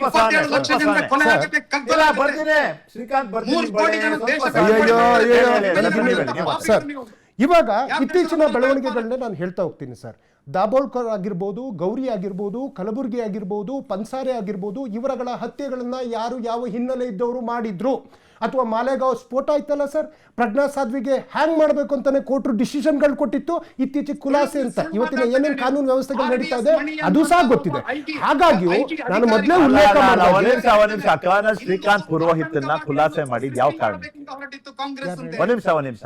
ಈಗ ರೀಸೆಂಟ್ಲಿ ಹೋಮ್ ಸೆಕ್ರೆಟರಿ ಇದ್ದಂತ ಅವರು ಏನಂತ ಹೇಳಿದ್ದಾರೆ? ಹಿಂದೂ ಶ್ರೀಕಾಂತ್ ಮಾತಾಡ್ರಿ, ನೀವು ಡೈರೆಕ್ಟ್ ಮಾತಾಡಂಗಿಲ್ಲ, ನೀವು ನನ್ನ ಹತ್ರ ಮಾತಾಡಿ. ಶ್ರೀಕಾಂತ್ ಶೆಟ್ರೆ ಬಂದು ನಿಮ್ಮ ಹತ್ರ ಮಾತಾಡ್ತೀನಪ್ಪ. ನೀವು ಬಹಳ ಆವೇಶದಲ್ಲಿ ಇದ್ದೀರಿ, ನನ್ಗೆ ಅರ್ಥ ಆಗ್ತದೆ. ನಿಮಗೆ ನಿಮ್ಮ ಅವಕಾಶ ಇರ್ತದೆ. ಒಂದ್ 2 ನಿಮಿಷ ನಿಮ್ಮ ಹತ್ರ ಬರ್ತೀನಿ ಶ್ರೀಕಾಂತ್, ಒಂದ್ 2 ನಿಮಿಷ ಸಾನೇ ಇರ್ಲಿ ಅಷ್ಟೇ. ನಿಮ್ಮ ಹತ್ರ ಬರ್ತೀನಿ, ಮುಕ್ತ ಅವಕಾಶ ನಿಮ್ಗಿದೆ. ಸತ್ಯವನ್ನೇ ಮಾತಾಡಬೇಕು. ಹಿರಿಯಪ್ಪ, ನಿಮಗೆ ನಿಮ್ಮ ಅವಕಾಶ ಸಿಕ್ಕಾಗ ನೀವು ಮಾತಾಡಿರಂತೆ. ಈಗ ನೋಡಿ ದರ್ಶನ್, ಬಹಳ ಸಿಂಪಲ್ ಕೇಳ್ತಿರೋದು. ದಿಕ್ಕು ತಪ್ಪಿಸ್ಲಿಕ್ಕೆ ಗಮನ ಬದಲಾಯಿಸ್ಬೇಕು. ನಾಗೇಂದ್ರನ್ ಬಗ್ಗೆ ಪ್ರತಿಭಟನೆ ಆಗ್ತದೆ, ಆರೋಪ ಇರೋರ್ನ ನೀವು ಕರ್ಕೊಂಡಿದ್ದೀರಿ, ಅದು ಫ್ರೆಶ್ ಆರೋಪ. ಹಂಗ್ ನೋಡ್ಲಿಕ್ಕೆ ಹೋದ್ರೆ ಮುಖ್ಯಮಂತ್ರಿಗಳ ಮೇಲೂ ಆರೋಪ ಇದೆ. ಆ ಕತೆ ಬೇರೆ, ಪ್ರಕರಣನೇ ಬೇರೆ, ಸಾಕ್ಷ್ಯಾಧಾರ ಬೇರೆ, ಚಾರ್ಜ್ ಶೀಟ್ ಬೇರೆ. ಇಲ್ಲಿ ಪ್ರಕರಣ ಬೇರೆ, ಸಾಕ್ಷ್ಯಾಧಾರ ಬೇರೆ, ಚಾರ್ಜ್ ಶೀಟ್ ಬೇರೆ. ಹೀಗಿದ್ದಾಗ ದಾರಿ ತಪ್ಪಿಸ್ಬೇಕು. KPSC ಆಗ್ತಿದೆ, ದಾರಿ ತಪ್ಪಿಸ್ಬೇಕು. ಸಚಿವರು ರೆಡಿ ಇಲ್ಲ, ದಾರಿ ತಪ್ಪಿಸ್ಬೇಕು. ಪ್ಲೀಸ್ ಸರ್, KPSC ವಿಚಾರವಾಗಿ ಯತ್ನಾಳ್ ಅವರು ಏನು ಹೇಳಿಕೆ ಕೊಟ್ಟಿದ್ದಾರೆ, ಅವ್ರ ಮನೇಲಿ ಯಾರು ಫೋಟೋ ಇಟ್ಕೊಂಡು ಪೂಜೆ ಮಾಡ್ತಾ ಇದ್ದಾರೆ ಅಂತ BJP ಹಿನ್ನೆಲೆ ಇರ್ತಕ್ಕಂಥ ವ್ಯಕ್ತಿನೇ ಹೇಳಿದ್ದಾರೆ. ಆ ವಿಚಾರವಾಗಿ ನಾನು ಹೆಚ್ಚಿನ ಚರ್ಚೆಗೆ ಹೋಗುದಿಲ್ಲ. ಆಮೇಲೆ ಒಂದ್ ನಿಮಿಷ ಅಲ್ಲಲ್ಲ, ಯತ್ನಾಳ್ ಅವರು ಹೇಳಿದ್ದಾರೆ, ಆಯ್ತು. ಇವತ್ತು ಸಚಿವರ ಬಗ್ಗೆ ನೀವು ಮಾತಾಡ್ತಾ ಇದ್ದೀರಾ. ನಾನು ಬಂಡಲ್ ಗಟ್ಲೆ ಕೊಡಬಲ್ಲೆ, ಕೇಂದ್ರದಲ್ಲಿ ಹಾಲಿ ಸಚಿವರು ಇರ್ತಕ್ಕಂಥವ್ರ ಮೇಲೆ ಯಾವ್ಯಾವ ಪ್ರಕರಣಗಳಿದಾವೆ ಅಂತೇಳಿ. ಹಾಲಿ ಗೃಹ ಸಚಿವರು ಏನು ಗಡಿಪಾರಾದಂಥವ್ರು, ಜೈಲಿಗೆ ಹೋಗಿ ಬಂದಂಥವ್ರು, ನಾನು ದೇಶದ ಹೇಳ್ತಾ ಇರೋದು. ಬಿಹಾರದ ಮುಖ್ಯಮಂತ್ರಿ ಹೇಳ್ತೀನಿ ಕೇಳಿ, ಸಚಿವರಾದ್ಮೇಲೆ ಮಾಡ್ಕೊಂಡ್ರ? ಸಚಿವರಾದ್ಮೇಲೆ ಮಾಡಿದ್ದ ಇದು. ಗುಜರಾತ್ ನಲ್ಲಿ ಸಚಿವರು ಇದ್ದಾಗಲೇ ಇವತ್ತು ನಾಗೇಂದ್ರರವ್ರ ಮೇಲೆ ಇದೇ IT ED ಏನ್ ಮಾಡ್ಕೊಂಡಿದೆ, ಏನ್ ರಿಪೋರ್ಟ್ ಕೊಟ್ಟಿದೆ, ಎಲ್ಲದೂ ದೇಶಕ್ಕೆ ಗೊತ್ತಿದೆ. ಮತ್ತೆ ಇವ್ರು ಯಾವ್ಯಾವ ರೀತಿ, ಆಯ್ತು ಸರ್, ಇವರು ಬೇರೆ ಪಕ್ಷದಲ್ಲಿ ಯಾರೇ ಇದ್ರು ಸಮೇತ ಅವರು ಅಪರಾಧಿಗಳು, ಭ್ರಷ್ಟಾಚಾರಿಗಳು. ಒಂದ್ ನಿಮಿಷ ಇವತ್ತು ಅಜಿತ್ ಪವಾರ್ ಆಗಿರ್ಬೋದು, ಏಕನಾಥ್ ಶಿಂದೆ ಆಗಿರ್ಬೋದು, ಮುಕೇಲ್ ರಾಯ್ ಆಗಿರ್ಬೋದು, ಸುವೇಂದು ಅಧಿಕಾರಿ ಆಗಿರ್ಬೋದು, ಇನ್ನು ಅನೇಕರು ಜನರ ಮೇಲೆ ಇವರು ಏನು ಸುನಿಲ್ ದೇಸಾಯಿ ಆಗಿರ್ಬೋದು, ಯಾಮಿನಿ ಗುಪ್ತಾ ಆಗಿರ್ಬೋದು, ಎಷ್ಟು ಜನ ಇವತ್ತು ಅವರು ಪಕ್ಷಕ್ಕೆ ಬರೋದಕ್ಕೂ ಮೊದಲು ಭ್ರಷ್ಟಾಚಾರಿಗಳು, ಕೋಟಿ ಹಗರಣ ಮಾಡಿದವರು, ಅವ್ರ ಪಕ್ಷಕ್ಕೆ ಹೋದ ತಕ್ಷಣ ವಾಷಿಂಗ್ ಪೌಡರ್ ನಿರ್ಮಾಣ. ಅದೇ ರೀತಿಯಲ್ಲಿ ನಾಗೇಂದ್ರ ತಂದಿದ್ದಾರೆ. ಕಾನೂನಲ್ಲಿ ನಮ್ಗೆ ಗೆಲುವಿದೆ ಸರ್. ಆಯ್ತು. ಈಗ ಶ್ರೀಕಾಂತ್ ಶೆಟ್ರೆ ಪ್ರಶ್ನೆ ಇರೋದು ಇಷ್ಟೇ, ಇಲ್ಲೆಲ್ಲೋ RSS ಉಲ್ಲೇಖ ಇಲ್ಲ. ಅಲ್ಲ ಒಂದ್ ನಿಮಿಷ ಶ್ರೀಕಾಂತ್ ಶೆಟ್ಟಿ ಕೇಳಿ. RSS ಉಲ್ಲೇಖ ಈ ಒಂದು ಸುತ್ತೋಲೆಯಲ್ಲಿ ಇಲ್ಲ, ಆಯ್ತಾ? ಇದು ಒಂದು. ದರ್ಶನ್ ಅವ್ರು ಕೇಳಿದ್ರು, ಕುಂಬಳಕಾಯಿ ಕಳ್ಳ ಅಂದ್ರೆ ಹೆಗಲ್ ಮುಟ್ಕೊಂಡು ಯಾಕೆ BJP ನೋಡ್ಕೋತಿದೆ ಅಥವಾ ಸಂಘ ಪರಿವಾರ ನೋಡ್ತಿದೆ ಅಂತ. ನಾನು ಅದಕ್ಕೊಂದು ಸಾಲನ್ನ ಸೇರಿಸ್ತೀನಿ. ಕುಂಬಳಕಾಯಿ ಕದ್ದಿದೆ ಅಂತ ಆರೋಪ ಮಾಡ್ತಿರೋರು ಯಾರು, ಅದ್ರ ಮೇಲೆ ನಿರ್ಧಾರ ಆಗುತ್ತೆ ಅಂತ. ಕುಂಬಳಕಾಯಿ ತಂದಿದ್ ಯಾರು ಅನ್ನೋದ್ರ ಮೇಲೆ ನಿರ್ಧಾರ ಆಗುತ್ತೆ ಅಂತ. ಶ್ರೀಕಾಂತ್ ಶೆಟ್ರೆ ಹೇಳಿ. ಸರ್, ಏನೋ ನೆಟ್ವರ್ಕ್ ಪ್ರಾಬ್ಲಮ್ ಇದೆ. ಹಲೋ, ಇಲ್ಲ ನಾನು ಕೇಳಿದ ಇಷ್ಟೇ ಪ್ರಶ್ನೆ. ಕುಂಬಳಕಾಯಿ ಕಳ್ಳ ಅಂದ್ರೆ ಬಿಜೆಪಿ ಅಥವಾ ಸಂಘ ಪರಿವಾರ ಯಾಕೆ ಹೆಗಲ್ ಮುಟ್ಕೊಂಡು ನೋಡ್ಕೋಬೇಕು ಪ್ಲೀಸ್? ಒಂದನೆಯದ್ದಾಗಿ RSS ಗೆ ಇವರ ಯಾವ ಕಾನೂನುಗಳಿಂದ ಯಾವುದೇ ಪರಿಣಾಮಗಳಾಗುದಿಲ್ಲ. ಇವರ ಪ್ರಿಯಾಂಕಾ ಖರ್ಗೆ, ಇವರ ಇಡೀ ಕ್ಯಾಬಿನೆಟ್ ಶೀರ್ಷಾಸನ ಮಾಡ್ಲಿ, ದಿನಕ್ಕೆ 10 ಕಾನೂನುಗಳನ್ನೇ ಮಾಡ್ಲಿ, RSS ನ ಚಟುವಟಿಕೆಯನ್ನ ಒಂದು ಕೂದಲು ಕೂಡ ಕಿತ್ಕೊಳ್ಳಕ್ಕೆ ಇವರಿಂದ ಆಗಲ್ಲ. ಇದನ್ನ ಇವರು ಅರ್ಥ ಮಾಡ್ಕೊಳ್ಬೇಕು, ಒಂದನೆಯದ್ದಾಗಿ. ಎರಡನೇ ವಿಚಾರ, ಇವರು ಕೇವಲ ಜನರನ್ನ ದಿಕ್ಕು ತಪ್ಪಿಸೋದಿಕ್ಕೆ RSS ನ ಮೇಲೆ ಏನೋ ಒಂದು ದಾಳಿ ಮಾಡಿದೀವಿ ಅಂತ ಹೇಳಿ ಅಲ್ಪಸಂಖ್ಯಾತರನ್ನ ಇನ್ನೆಲ್ಲ ಇವರ ಒಂದು ವೋಟ್ ಬ್ಯಾಂಕ್ ಅನ್ನ ಮೆಚ್ಚಿಸೋದಕ್ಕೆ ಬೇಕಾಗಿ ಇದನ್ನೆಲ್ಲ ಮಾಡ್ತಾ ಇದ್ದಾರೆ. ಪ್ರಿಯಾಂಕಾ ಖರ್ಗೆ ಅವರಿಗೆ ಅವರ ಕ್ಷೇತ್ರದಲ್ಲೇ 1000 ಕೆಲಸ ಇದೆ. ನಿನ್ನೆ ನೋಡ್ತಾ ಇದ್ದೀನಿ, ಚರಂಡಿ ಒಳಗಡೆಯಿಂದ ಕುಡಿಯೋ ನೀರಿನ ಪೈಪ್ ಅನ್ನ ಬಿಟ್ಟಿದ್ದಾರೆ. ಯಾರೋ ಒಬ್ಬ ಪಾಪ ವಿಡಿಯೋ ಮಾಡ್ಕೊಂಡು ಸೋಷಿಯಲ್ ಮೀಡಿಯಾದಲ್ಲಿ ಗೋಳಾಡ್ತಾ ಇದ್ದ, ಇಲ್ಲಿ ಅಭಿವೃದ್ಧಿ ಪರಿಸ್ಥಿತಿ ನೋಡಿ ಅಂತ. ಮಾಡೋದಕ್ಕೆ 1000 ಕೆಲಸ ಇದೆ. ಚಿತ್ತಾಪುರದಲ್ಲಿ ಮುಖಭಂಗ ಆಯ್ತು, ಧಾರವಾಡ ಪೀಠದಲ್ಲಿ ಮುಖಭಂಗ ಆಯ್ತು, ಹೈಕೋರ್ಟ್ ನಲ್ಲಿ ಪ್ರತಿನಿತ್ಯ ಒದೆ ತಿಂತಾ ಇದ್ದಾರೆ ಇವರು. ನಮ್ಮ ಪ್ರತಿಯೊಬ್ಬ ನಾಯಕರು ಎಲ್ಲಿ ಭಾಷಣಕ್ಕೆ ಹೋದ್ರು ಅವರಿಗೆ ನಿರ್ಬಂಧ ಹೇರೋದು, ಪೊಲೀಸರ ಮೂಲಕ ಒತ್ತಡ ತರೋದು, ಮಾಡಬಾರ್ದ ಅನಾಚಾರ ಎಲ್ಲಾ ಮಾಡ್ತಾ ಇದ್ದಾರೆ. ಎಮರ್ಜೆನ್ಸಿ ಸಮಯದಲ್ಲಿ ಎಲ್ಲ ಮಾಡಿದ್ರಲ್ಲ, ಅದನ್ನೇ ಮಾಡ್ತಾ ಇರೋದು. ಎರಡನೇದು, ನಿಮ್ಮ ಯಾರೋ ಒಬ್ರು ಸಾಮಾಜಿಕ ಕಾರ್ಯಕರ್ತರು ಅಂತ ಅವ್ರು ಹೇಳ್ತಾ ಇದ್ರು, ಕಾನೂನು ಎಲ್ಲರಿಗೂ ಒಂದೇ, ಸಂವಿಧಾನ ಎಲ್ಲರಿಗೂ ಒಂದೇ. ಅರೆ ಸ್ವಾಮಿ, ನಿಮ್ಮ ಸಂವಿಧಾನದಲ್ಲಿ ಎಲ್ಲಿ ಬರೆದಿದೆ? ಯಾರಾದ್ರೂ ಕೂಡ ಆರ್ಟಿಕಲ್ ವಿಧಿ 19ರ ಪ್ರಕಾರ ನಮಗೆ ಎಲ್ಲೂ ಕೂಡ ಸೇರ್ಬೋದು, ಅಸೆಂಬ್ಲ್ ಆಗ್ಬೋದು, ನಮ್ಮ ವಿಷಯವನ್ನ ಹೇಳ್ಬೋದು ಅನ್ನುವಂತ ಅಧಿಕಾರವನ್ನ ಸಂವಿಧಾನವೇ ಕೊಟ್ಟಿದೆ. ಎಲ್ಲೂ ಕೂಡ ಯಾವ ನೋಂದಣಿ ರಿಜಿಸ್ಟರ್ ಮಾಡ್ಕೊಳ್ಬೇಕು ಅಂತ ಸಂವಿಧಾನದಲ್ಲಿ ಎಲ್ಲಿದೆ? ಅಥವಾ ನೀವು ಮಾಡಿರುವಂತ ಸೊಸೈಟಿ ರಿಜಿಸ್ಟ್ರೇಷನ್ ಆಕ್ಟ್ ಅಲ್ಲಿ ಎಲ್ಲಿದೆ? ತೋರಿಸ್ಬೇಕು ನೀವು. ನಮಗೇನು ಸಿದ್ಧಾರ್ಥ ವಿಹಾರದ ಹಾಗೆ ಏನಾದ್ರು ಜಾಗ ಹೊಡ್ಕೊಳ್ಳೋದಿಕ್ಕಿದೆಯಾ? ಸರ್ಕಾರದಿಂದ ಅನುದಾನ ಮಂಜೂರು ಮಾಡ್ಕೊಳ್ಳೋದಿಕ್ಕದೆ ಏನಿದೆ? ನಮಗೆ ಮಕ್ಕಳನ್ನ ಕಬಡ್ಡಿ ಆಡಿಸೋದಿಕ್ಕಿದೆ, ದೇಶದ ಬಗ್ಗೆ ಕತೆ ಹೇಳೋದಿಕ್ಕಿದೆ. ನಾವು ಮಕ್ಕಳ ಜೊತೆ ದೇಶಭಕ್ತಿಯ ಬಗ್ಗೆ, ಸಾಮಾಜಿಕ ಪ್ರಜ್ಞೆಯ ಬಗ್ಗೆ, ಅನುಶಾಸನದ ಬಗ್ಗೆ ಮಾತಾಡ್ತೀವಿ. ನಿಮ್ಗೆ ಯಾವ ರಿಜಿಸ್ಟ್ರೇಷನ್ ಕಟ್ಕೊಂಡು ನಮ್ಗೆ ಏನಾಗಬೇಕಾಗಿದೆ? ನಾವು ಮಾಡ್ಕೊಳ್ಳಲ್ಲ ರೀ ರಿಜಿಸ್ಟ್ರೇಷನ್. ಕೇಳಿ, ನೀವು ಇವರ ಯಾವ ನಿಯಮನೂ ನಮಗೆ ಅನ್ವಯಿಸೋದಿಲ್ಲ, ಇವ್ರು ಏನು ಮಾಡ್ಕೊಳಕ್ ಆಗೋದಿಲ್ಲ, ದಿನಕ್ಕೆ 10 ನಿಯಮ ಕಾನೂನುಗಳು ತರಲಿ ಅಂತ ಹೇಳಿದಾಗ ಇದು 2 ತರ ಸಂದೇಶವನ್ನ ಕೊಡ್ತದೆ. ನಾನು ಅದ್ರಲ್ಲಿ ಮೊದಲನೇದು ಹೇಳ್ತೀನಿ. ಅಂದ್ರೆ ಇನ್ನು ಮೇಲೆ RSS ಸರ್ಕಾರಿ ಸ್ವತ್ತಲ್ಲಿ ಯಾವುದೇ ಕಾರ್ಯಕ್ರಮವನ್ನ ಆಯೋಜನೆ ಮಾಡೋದಿಲ್ಲ, ಹಂಗಾಗಿ ನಮ್ಗೆ ಇವರ ಅನುಮತಿನೂ ಬೇಕಾಗಿಲ್ಲ, ಇವರ ಕಾನೂನು ನಮ್ಗೆ ಅನ್ವಯಿಸೋದಿಲ್ಲ. ಇದು ಒಂದಾಗ್ತದೆ. ಇನ್ನೊಂದು, ಇದು ಬಹಳ ಸ್ವಲ್ಪ ಡೇಂಜರಸ್ ಇರ್ತದೆ ಶ್ರೀಕಾಂತ್ ಶೆಟ್ಟಿ. ಇವ್ರು ಏನ್ ಬೇಕಾದ ಕಾನೂನು ಮಾಡ್ಲಿ, ನಮಗ್ ಬೇಕಾದ್ದೇ ನಾವು ಮಾಡ್ತೀವಿ.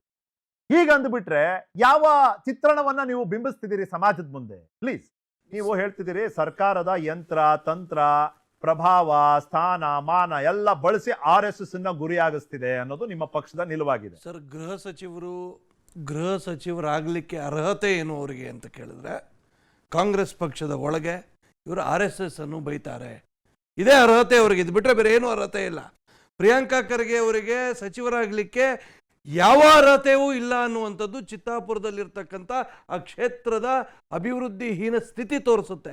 ಸೊ ಇವ್ರಿಗೆ ಏನು ವಿಕಾಸ್ ಒಂದು ಮಾತು ಹೇಳಿ, ಗೃಹ ಸಚಿವರಾಗಕ್ಕೂ ಮುಂಚೆ ನಾನು ಹೇಳ್ತೀನಿ ಸರ್, ಇವ್ರು ಅಲ್ಲಿವರೆಗೂ ಇವ್ರದ್ದು ಅಪ್ರೋಚ್ ಆಗಿತ್ತು ನೋಡಿ. RSS ಇದೇ ಬೈಕೊಂಡು ಬಂದರು, ಇದೇ ರೀತಿ ಮಾಡ್ತಾ ಬಂದರು, ಇದೇ. ಸೊ ಇಲ್ಲಿ ಇವರ ಹೈಕಮಾಂಡ್ಗೆ ಒಂದು ರೀತಿಯಲ್ಲಿ ಇವರು ಬ್ಲೂ ಐಡ್ ಬಾಯ್ ಆದರು. ಯಾಕೆ ಅಂತ ಹೇಳಿದ್ರೆ he is targeting one of the main ಅವರ ಟಾರ್ಗೆಟ್ಸ್ ಅನ್ನುವಂಥ ರೀತಿಯಲ್ಲಿ. ಆದ ನಂತರ ಇವತ್ತು ಈ ಸರ್ಕಾರ ಕೂಡ, ಸರ್ಕಾರದಲ್ಲಿರ್ತಕ್ಕಂಥ ಸಚಿವರು ಇವರೆಲ್ಲರಿಗೂ ಕೂಡ ನಾವು ಆರಾಧನೆ ಮಾಡ್ತಕ್ಕಂಥ ಸಂವಿಧಾನವೇ ಇವ್ರಿಗೂ ಇರ್ತಕ್ಕಂಥದ್ದು. ಯಾವುದೇ ಸಂಘಟನೆ, ನಾನು ಸಂಘ ಪರಿವಾರ RSS ಅನ್ನುವಂಥದ್ದಕ್ಕಿಂತಲೂ ಯಾವುದೇ ಸಂಘಟನೆ ಯಾವುದೇ ರೀತಿಯ ಕಾನೂನು ಬಾಹಿರ ಚಟುವಟಿಕೆಗಳು ಮಾಡಿದರೆ ಇವರು ಕಾನೂನು ಕ್ರಮ ಕೈಗೊಳ್ಳಿ. ಎಲ್ಲಿ ನಿದರ್ಶನ ಇದೆ ಸ್ವಾಮಿ? ಒಂದೇ ಒಂದು ಪಾಯಿಂಟ್ ಮಾಡುವಷ್ಟು ಇವರಿಗೆ ಯಾವುದೇ ರೀತಿಯ ನಿದರ್ಶನ ಇದುವರೆಗೂ ಸಿಕ್ಕಿಲ್ಲ. ಸರ್, ಫ್ರಮ್ 1924 100 ವರ್ಷಗಳಾಗಿದೆ ಸಂಘಕ್ಕೆ. ಸ್ವತಂತ್ರ ಪೂರ್ವದಿಂದಲೇ ಸಂಘದ ಮೇಲೆ ನಿಷೇಧ ಹೇರಬೇಕು ಅಂತ ನೋಡಿ. ಈ ಸಂಘದ ಮೇಲೆ ನಿಷೇಧ ಅನ್ನುವಂಥದ್ದು ಕಾಂಗ್ರೆಸ್ಗಿಂತ ಮೊದಲು ಬ್ರಿಟಿಷರೇ ಶುರು ಮಾಡಿದರು. 1924 ಪ್ರಾರಂಭ ಆದಂಥ ಸಂಘ ಪರಿವಾರ ದೊಡ್ಡ ಪ್ರಮಾಣದಲ್ಲಿ ರಾಷ್ಟ್ರಭಕ್ತಿಯ, ರಾಷ್ಟ್ರ ಜಾಗೃತಿ ನಿರ್ಮಾಣ ಮಾಡ್ತಾ ಇದೆ ಅಂತೇಳಿ ಬ್ರಿಟಿಷರೇ RSS ಅನ್ನು ನಿಷೇಧ ಮಾಡಬೇಕು ಅಂತ ಹೊರಟಿತ್ತು. ಅವರಿಂದ ಆಗಲಿಲ್ಲ. ಇದಾದ ನಂತರ ಕಾಂಗ್ರೆಸ್ಸು ಗಾಂಧೀಜಿಯವರ ಹತ್ಯೆಯ ಆರೋಪದ ಅಡಿ, ಸುಳ್ಳು ಆರೋಪದಲ್ಲಿ ಯಾವುದೇ ಹುರುಳಿಲ್ಲ, ಸುಳ್ಳು ಆರೋಪದ ಅಡಿ ಸಂಘ ಪರಿವಾರದ ಮೇಲೆ ಗೂಬೆಯನ್ನು ಕೂರಿಸ್ತು. ಸಂಘ ಪರಿವಾರ ಇದರಲ್ಲಿ ಇನ್ವಾಲ್ವ್ಡ್ ಅನ್ನುವಂಥ ರೀತಿ, ನಾನು ಕಂಪ್ಲೀಟ್ ಮಾಡ್ತೇನೆ ಸರ್, ಇನ್ವಾಲ್ವ್ಡ್ ಅನ್ನುವಂಥ ರೀತಿಯಲ್ಲಿ ಅವರು ಸುಳ್ಳನ್ನು ಬಿತ್ತಿದ್ರು. ಸರಸಂಘ ಚಾಲಕರನ್ನು ಅರೆಸ್ಟ್ ಮಾಡಿದರು. 1948 ಗಾಂಧೀಜಿಯವರ ಹತ್ಯೆ ಆದ ನಂತರ ಸರ್ದಾರ್ ವಲ್ಲಭಾಯ್ ಪಟೇಲ್ರು ಈ ದೇಶದ ಉಪಪ್ರಧಾನಿಗಳು, ಅವರು ಪತ್ರ ಬರೀತಾರೆ ಸರ್, ಸೆಪ್ಟೆಂಬರ್ 11, 1948 ಪತ್ರ ಬರೀತಾರೆ, ಆರ್ ಎಸ್ ಎಸ್ನ ಎಲ್ಲರೂ ನೀವು ಕಾಂಗ್ರೆಸ್ಗೆ ಸೇರ್ಕೊಳ್ಳಿ ಅಂತ. ಕಾಂಗ್ರೆಸ್ಗೆ ಸೇರ್ಕೊಳ್ಳಿ ಅನ್ನುವಂಥ ಪತ್ರ ಈ ದೇಶದ ಉಪಪ್ರಧಾನಿಗಳು ಬರೀತಾರೆ ಅಂತ ಆದರೆ, ಇವ್ರು ಯಾರು ಆರ್ ಎಸ್ ಎಸ್ ಅನೈತಿಕ ಚಟುವಟಿಕೆ, ರಾಷ್ಟ್ರ ವಿರೋಧಿ ಚಟುವಟಿಕೆ ಮಾಡೋರಿಗೆ ಕಾಂಗ್ರೆಸ್ ಪಕ್ಷ ತನ್ನ ಪಕ್ಷಕ್ಕೆ ಸೇರ್ಕೊಳ್ಳಿ ಅಂತ ಯಾಕೆ ಪತ್ರ ಬರೆಯುತ್ತಾ? ನಾನು ಹೇಳ್ತಾ ಇರುವಂಥದ್ದು ಏನು ಅಂತ ಹೇಳಿದ್ರೆ, ಈ ರಾಷ್ಟ್ರ ಜಾಗೃತಿಯ ವ್ಯವಸ್ಥೆಯಲ್ಲಿ ಕಾಂಗ್ರೆಸ್ಗೆ ಸಂಘ ಪರಿವಾರದ ಆರ್ ಎಸ್ ಎಸ್ ನ ಒಂದು ಇದರಲ್ಲಿ ಅವರಿಗೆ ಹೆದರಿಕೆ ಇದೆ. ಈ ಕಾರಣಕ್ಕಾಗಿ ಅವ್ರು ಆಗಿಂದಲೂ ವಾದ ಏನು ಅಂದ್ರೆ, ಸರ್ಕಾರಿ ಸ್ವತ್ತು ಅನ್ನೋದೇನಿರುತ್ತೆ ಅದು ಒಂದು ಧರ್ಮಕ್ಕೆ, ಒಂದು ಸಮುದಾಯಕ್ಕೆ ಸೀಮಿತ ಆಗಬಾರ್ದು. ಆ ಒಂದು ಆವರಣದಲ್ಲಿ ಧರ್ಮಕ್ಕೆ ಸಂಬಂಧಪಟ್ಟ ಕಾರ್ಯಾಚರಣೆ, ಚಟುವಟಿಕೆ, ಕಾರ್ಯಕ್ರಮಗಳು ಆಗ್ತಾ ಬಂದ್ಬಿಟ್ರೆ ನಮ್ಮ ಜಾತ್ಯತೀತ ಅನ್ನೋ ಒಂದು ಆಶ್ವಾಸನೆ ಸಂವಿಧಾನದಲ್ಲಿ ಏನಿದೆಯಲ್ಲ, ಸೆಕ್ಯುಲರ್, ಆ ಆಶ್ವಾಸನೆಯನ್ನ ಸೋಲಿಸ್ದಂಗ ಆಗ್ಲಿಲ್ವಾ? ಅದು ಸರ್ಕಾರದ ಆವರಣದಲ್ಲಿ ಅದು ಸಾಧ್ಯನಾ ಸರ್? ಈ ದೇಶದಲ್ಲಿ ಸೆಕ್ಯುಲರಿಸಂ, ಜಾತ್ಯತೀತ ತತ್ವ ಏನಾದರೂ ಉಳಿದಿದ್ರೆ ಅದು ಸಂಘ ಪರಿವಾರದಿಂದ. ಈ ದೇಶದ ಮೂಲ ಸಂಸ್ಕೃತಿ ಸೆಕ್ಯುಲರಿಸಂ ಸರ್. ಯಾರು ನೀವು ಈ ಮಾತನ್ನು ಈ PFIನ SDPIನ ಭಯೋತ್ಪಾದಕರನ್ನು ಇವರು ಕೇಸ್ ಖುಲಾಸೆ ಮಾಡಿ ಕಳಿಸಿದ್ರಲ್ಲ, ಅವಾಗ ಕೇಳಬೇಕು. ಇವತ್ತಿನವರೆಗೆ ಸಂಘ ಪರಿವಾರದ ಯಾವುದೇ ಚಟುವಟಿಕೆಗಳು ಈ ದೇಶದ ಕಾನೂನಿನ ವಿರುದ್ಧವಾಗಿದೆ ಅಂತ ಹೇಳಿದ್ರೆ ಸರ್ಕಾರಕ್ಕೆ ಮುಕ್ತ ಅವಕಾಶ ಇದೆಯಲ್ಲ sir. Why are they not taking action? ಇವರು ಆಕ್ಷನ್ ತಗೊಂಡ್ರು. ಮೊನ್ನೆ ಎಲ್ಲೂ ಕೂಡ ಪಥಸಂಚಲನ ಮಾಡಬಾರದು ಅನ್ನುವಂಥ ರೀತಿಯಲ್ಲಿ ಇವರೇನೇನೋ ಮಾಡಿದ್ರು. ಕರ್ನಾಟಕದಲ್ಲಿ ಇರ್ತಕ್ಕಂಥ ಎಲ್ಲ ತಾಲೂಕುಗಳಲ್ಲಿ ಪಥಸಂಚಲನ ಆಯಿತು. ಒಂದೇ ಒಂದು ಕಾನೂನು ಬಾಹಿರ ಕೃತ್ಯ ಆಗಿದೆಯಾ? ಆಗಿಲ್ಲ. ಇಲ್ಲಿ Congress party they are trying to ಇದು ಯಾವುದು ಅವರ ವೋಟ್ ಬ್ಯಾಂಕ್. ಆ ಕಾರಣಕ್ಕೆ ಇವರು ಆರ್ ಎಸ್ ಎಸ್ ಅಂತ ಹೇಳ್ತಾರೆ. ಇಲ್ಲಿ ಇವತ್ತು ಏನು ಅಂತ ಹೇಳಿದ್ರೆ, ಈ ದೇಶದಲ್ಲಿರ್ತಕ್ಕಂತಹ ನಮ್ಮ ನಾಗರಿಕರಿಗೆ ಸಂವಿಧಾನಕ್ಕೆ ಬೆಲೆ ಕೊಡ್ತಕ್ಕಂತಹ ವ್ಯವಸ್ಥೆ ಸಂಘ ಪರಿವಾರದಲ್ಲಿದೆ ಅಂತ ಗೊತ್ತಿದೆ. ಆದ್ರೆ ಇದನ್ನು ಮಿಸ್ಗೈಡ್ ಬದ್ಧತೆ ನಿಮ್ದು ಮಾತ್ರನಾ? ಪ್ರಿಯಾಂಕ್ ಖರ್ಗೆ ಅವ್ರದ್ದು ಸೈದ್ಧಾಂತಿಕ ಬದ್ಧತೆ ಇರಬಾರ್ದ? ಶ್ರೀಕಾಂತ್ ಶೆಟ್ಟಿ ಅವ್ರಿಗೆ ಶ್ರೀಕಾಂತ್ ಶೆಟ್ಟಿ ಅವ್ರಿಗೆ ಕೇಳ್ತೀನಿ. ಶ್ರೀಕಾಂತ್ ಶೆಟ್ಟಿ ಅವರೇ, ನಿಮ್ಮ ಸೈದ್ಧಾಂತಿಕ ಬದ್ಧತೆ ಪ್ರಿಯಾಂಕ್ ಖರ್ಗೆ ಅದನ್ನ ವ್ಯಕ್ತಪಡಿಸಿದ್ರೆ, ಪ್ರದರ್ಶಿಸಿದ್ರೆ ನಿಮಗೆ ಅಸಮಾಧಾನ, ಇದು ಯಾವ ರೀತಿ ಅಂತ? ಅಲ್ಲ ಬಹಳ ಪ್ರಮುಖವಾಗಿ ಅವರು ಕಾಂಗ್ರೆಸ್ಸಿನ ಜಾತ್ಯತೀತವಾದ ಏನಿದೆಯಲ್ಲ ಅದು ಅವರ ಸೈದ್ಧಾಂತಿಕ ಬದ್ಧತೆ ಅಂತ ಆದ್ರೆ ಎಲ್ಲಾ ಜಾತಿಗಳಿಗೂ, ಎಲ್ಲಾ ವರ್ಗಗಳಿಗೂ, ಎಲ್ಲಾ ನಂಬಿಕೆಗಳಿಗೂ ಸರಿಯಾಗಿ ಅವ್ರು ನಡ್ಕೊಳ್ಬೇಕಲ್ವಾ? ಈಗ ನಾನ್ ನಿಮ್ಮಲ್ಲಿ ಕೇಳ್ತೀನಿ, ನಮ್ಮಲ್ಲಿ 1 ಕೇಸ್ 2 ಕೇಸ್ ಅವರಿಗೆ ರೆಡಿ ಶೀಟ್ ಓಪನ್ ಮಾಡಿದ್ದಾರೆ. ನಮ್ಮ ಎಷ್ಟೋ ಕಾರ್ಯಕರ್ತರನ್ನ ಗುಂಡಾ ಆಕ್ಟ್ ಹಾಕಿ ಗಡೀಪಾರು ಮಾಡೋದಕ್ಕೆ ಪ್ರಯತ್ನವನ್ನ ಪಡ್ತಾ ಇದ್ದಾರೆ. ಎಷ್ಟು PFI ನವರ ಮೇಲೆ ಆಕ್ಷನ್ ಆಗಿದೆ, ಎಷ್ಟು SDPI ಅವರ ಮೇಲೆ ಆಕ್ಷನ್ ಆಗಿದೆ, ಎಷ್ಟು ಬೇರೆ ಉಳಿದ ಸಂಘಟನೆಗಳು ಈಗ ಇಡೀ ನಮ್ಮ ಈ ಭಾಗದಲ್ಲಿ ಮೊನ್ನೆ ಎಲ್ಲ ಅರಾಜಕತೆ ಸೃಷ್ಟಿ ಮಾಡಬೇಕು ಅಂತ ಹೊರಟಂತ ಎಲ್ಲ ಎಷ್ಟು ಆ ಲೆಫ್ಟ್ ಓರಿಯೆಂಟೆಡ್ ಎಲ್ಲ ಸಂಘಟನೆಗಳು ಎಷ್ಟಿದೆ, ಅವ್ರ ಮೇಲೆ ಎಷ್ಟು ಕೇಸ್ಗಳಾಗಿದೆ? ಹಾಗಾದ್ರೆ ಕೇವಲ ಮತ್ತು RSS ಅನ್ನ ಒಂದು ಸಂಘಟನೆಯನ್ನೇ ಗುರಿ ಮಾಡುವಂತದ್ದು ಅವರು ಯಾವ ಸೈದ್ಧಾಂತಿಕ ಬದ್ಧತೆ? ಅವರು ಸೆಕ್ಯುಲರ್ ಅಂತ ತಮ್ಮನ್ನ ತಾವು ಕರೆಸ್ಕೊಳ್ತಾರೆ. ಮೊನ್ನೆ ನೋಡ್ತಾ ಇದ್ರೆ ತಿಲಕದ ಬಗ್ಗೆ ಮಾತಾಡ್ತಾರೆ, ಯಾವ್ದೋ ಕುಂಕುಮದ ಬಗ್ಗೆ ಮಾತಾಡ್ತಾರೆ, ಈ ಹಿಂದೂಗಳ ನಂಬಿಕೆಗಳ ಬಗ್ಗೆ ಮಾತಾಡ್ತಾರೆ, ಬ್ರಾಹ್ಮಣವಾದದ ಬಗ್ಗೆ ಮಾತಾಡ್ತಾರೆ. ಇದೇ ಮಾತನ್ನ ಅವರು ಉಳಿದ ಸಮುದಾಯಗಳ ಬಗ್ಗೆ ಮಾತಾಡುವಂತ ಧೈರ್ಯ ಇದೆ ಅವರಿಗೆ? ಕೇವಲ ಹಿಂದೂಗಳನ್ನ ಯಾಕೆ ಟಾರ್ಗೆಟ್ ಮಾಡ್ತಾರೆ? ಹಾಗಾದ್ರೆ ಜಾತ್ಯತೀತವಾದ ಅಂದ್ರೆ ಸೂಡೋ ಸೆಕ್ಯುಲರಿಸಂ ಅಂದ್ರೆ ಕೇವಲ ಹಿಂದೂಗಳನ್ನ ಟಾರ್ಗೆಟ್ ಮಾಡೋದಾ? ಹಾಗಾದ್ರೆ ಆ ರೀತಿಯ ಸೆಕ್ಯುಲರಿಸಂ ಅನ್ನು ನಾವು ಎಡಗಾಲಲ್ಲಿ ಓದಿತೀವಿ, ನಾವು ಒಪ್ಪಲ್ಲ ಅದನ್ನ. ಈ ಸಂವಿಧಾನಕ್ಕೆ 42ನೇ ತಿದ್ದುಪಡಿಯನ್ನ ಮಾಡಿ ಸೆಕ್ಯುಲರ್ ಅನ್ನುವಂತ ಶಬ್ದವನ್ನ ಇವ್ರು ಯಾಕೆ ಸೇರಿಸಬೇಕಾಗಿತ್ತು? ಅಷ್ಟು ತಿಂಗಳಾನುಗಟ್ಟಲೆ ನಡೆದಂತಹ ಸಂವಿಧಾನ ಸಭೆಯಲ್ಲಿ ಯಾರು ನಮ್ಮ ದಾಕ್ಷಾಯಿಣಿ, ವೇಲಾಯುಧನ್ ಬಾಬು, ಜಗಜೀವನ್ ರಾಮ್ ಅವರು, ಕೃಪಲಾನಿ ಅವರು, ನಮ್ಮ ಅಂಬೇಡ್ಕರ್ ಅವರು, ಬೆನ್ಗಲ್ BN ರಾವ್ ಅವರು, ಇವರೆಲ್ಲರೂ ಕೂಡ ತಿಂಗಳಾನುಗಟ್ಟಲೆ ಚರ್ಚೆ ಮಾಡಿದ್ರು. ಹಜರತ್ ಮೊಹಾನಿ ಅವರು ಮತ್ತು ಬ್ರಿಜೇಶ್ವರ್ ಪ್ರಸಾದ್ ಅವರು ಈ ವಿಚಾರವನ್ನ ಎತ್ತಾರೆ, ಸೆಕ್ಯುಲರ್ ಶಬ್ದವನ್ನ ಸೇರಿಸಬೇಕು ಅಂತ ಹೇಳಿದಾಗ ಅಂಬೇಡ್ಕರ್ ಒಪ್ಪೋದಿಲ್ಲ. ಈ ದೇಶದ ಜನ ಬೈ ನೇಚರ್ ಅವ್ರು ಸೆಕ್ಯುಲರ್ ಇದ್ದಾರೆ, ಅವರು ಯಾರನ್ನ ಕೂಡ ಹೊರಗಿನವರು ಅಂತ ಮಾಡ್ಲಿಲ್ಲ. ಇಲ್ಲಿ ಯಾವುದೋ ವರ್ಗವನ್ನ 2ನೇ ದರ್ಜೆಯವರು ಅಂತ ಮಾಡ್ಲಿಲ್ಲ.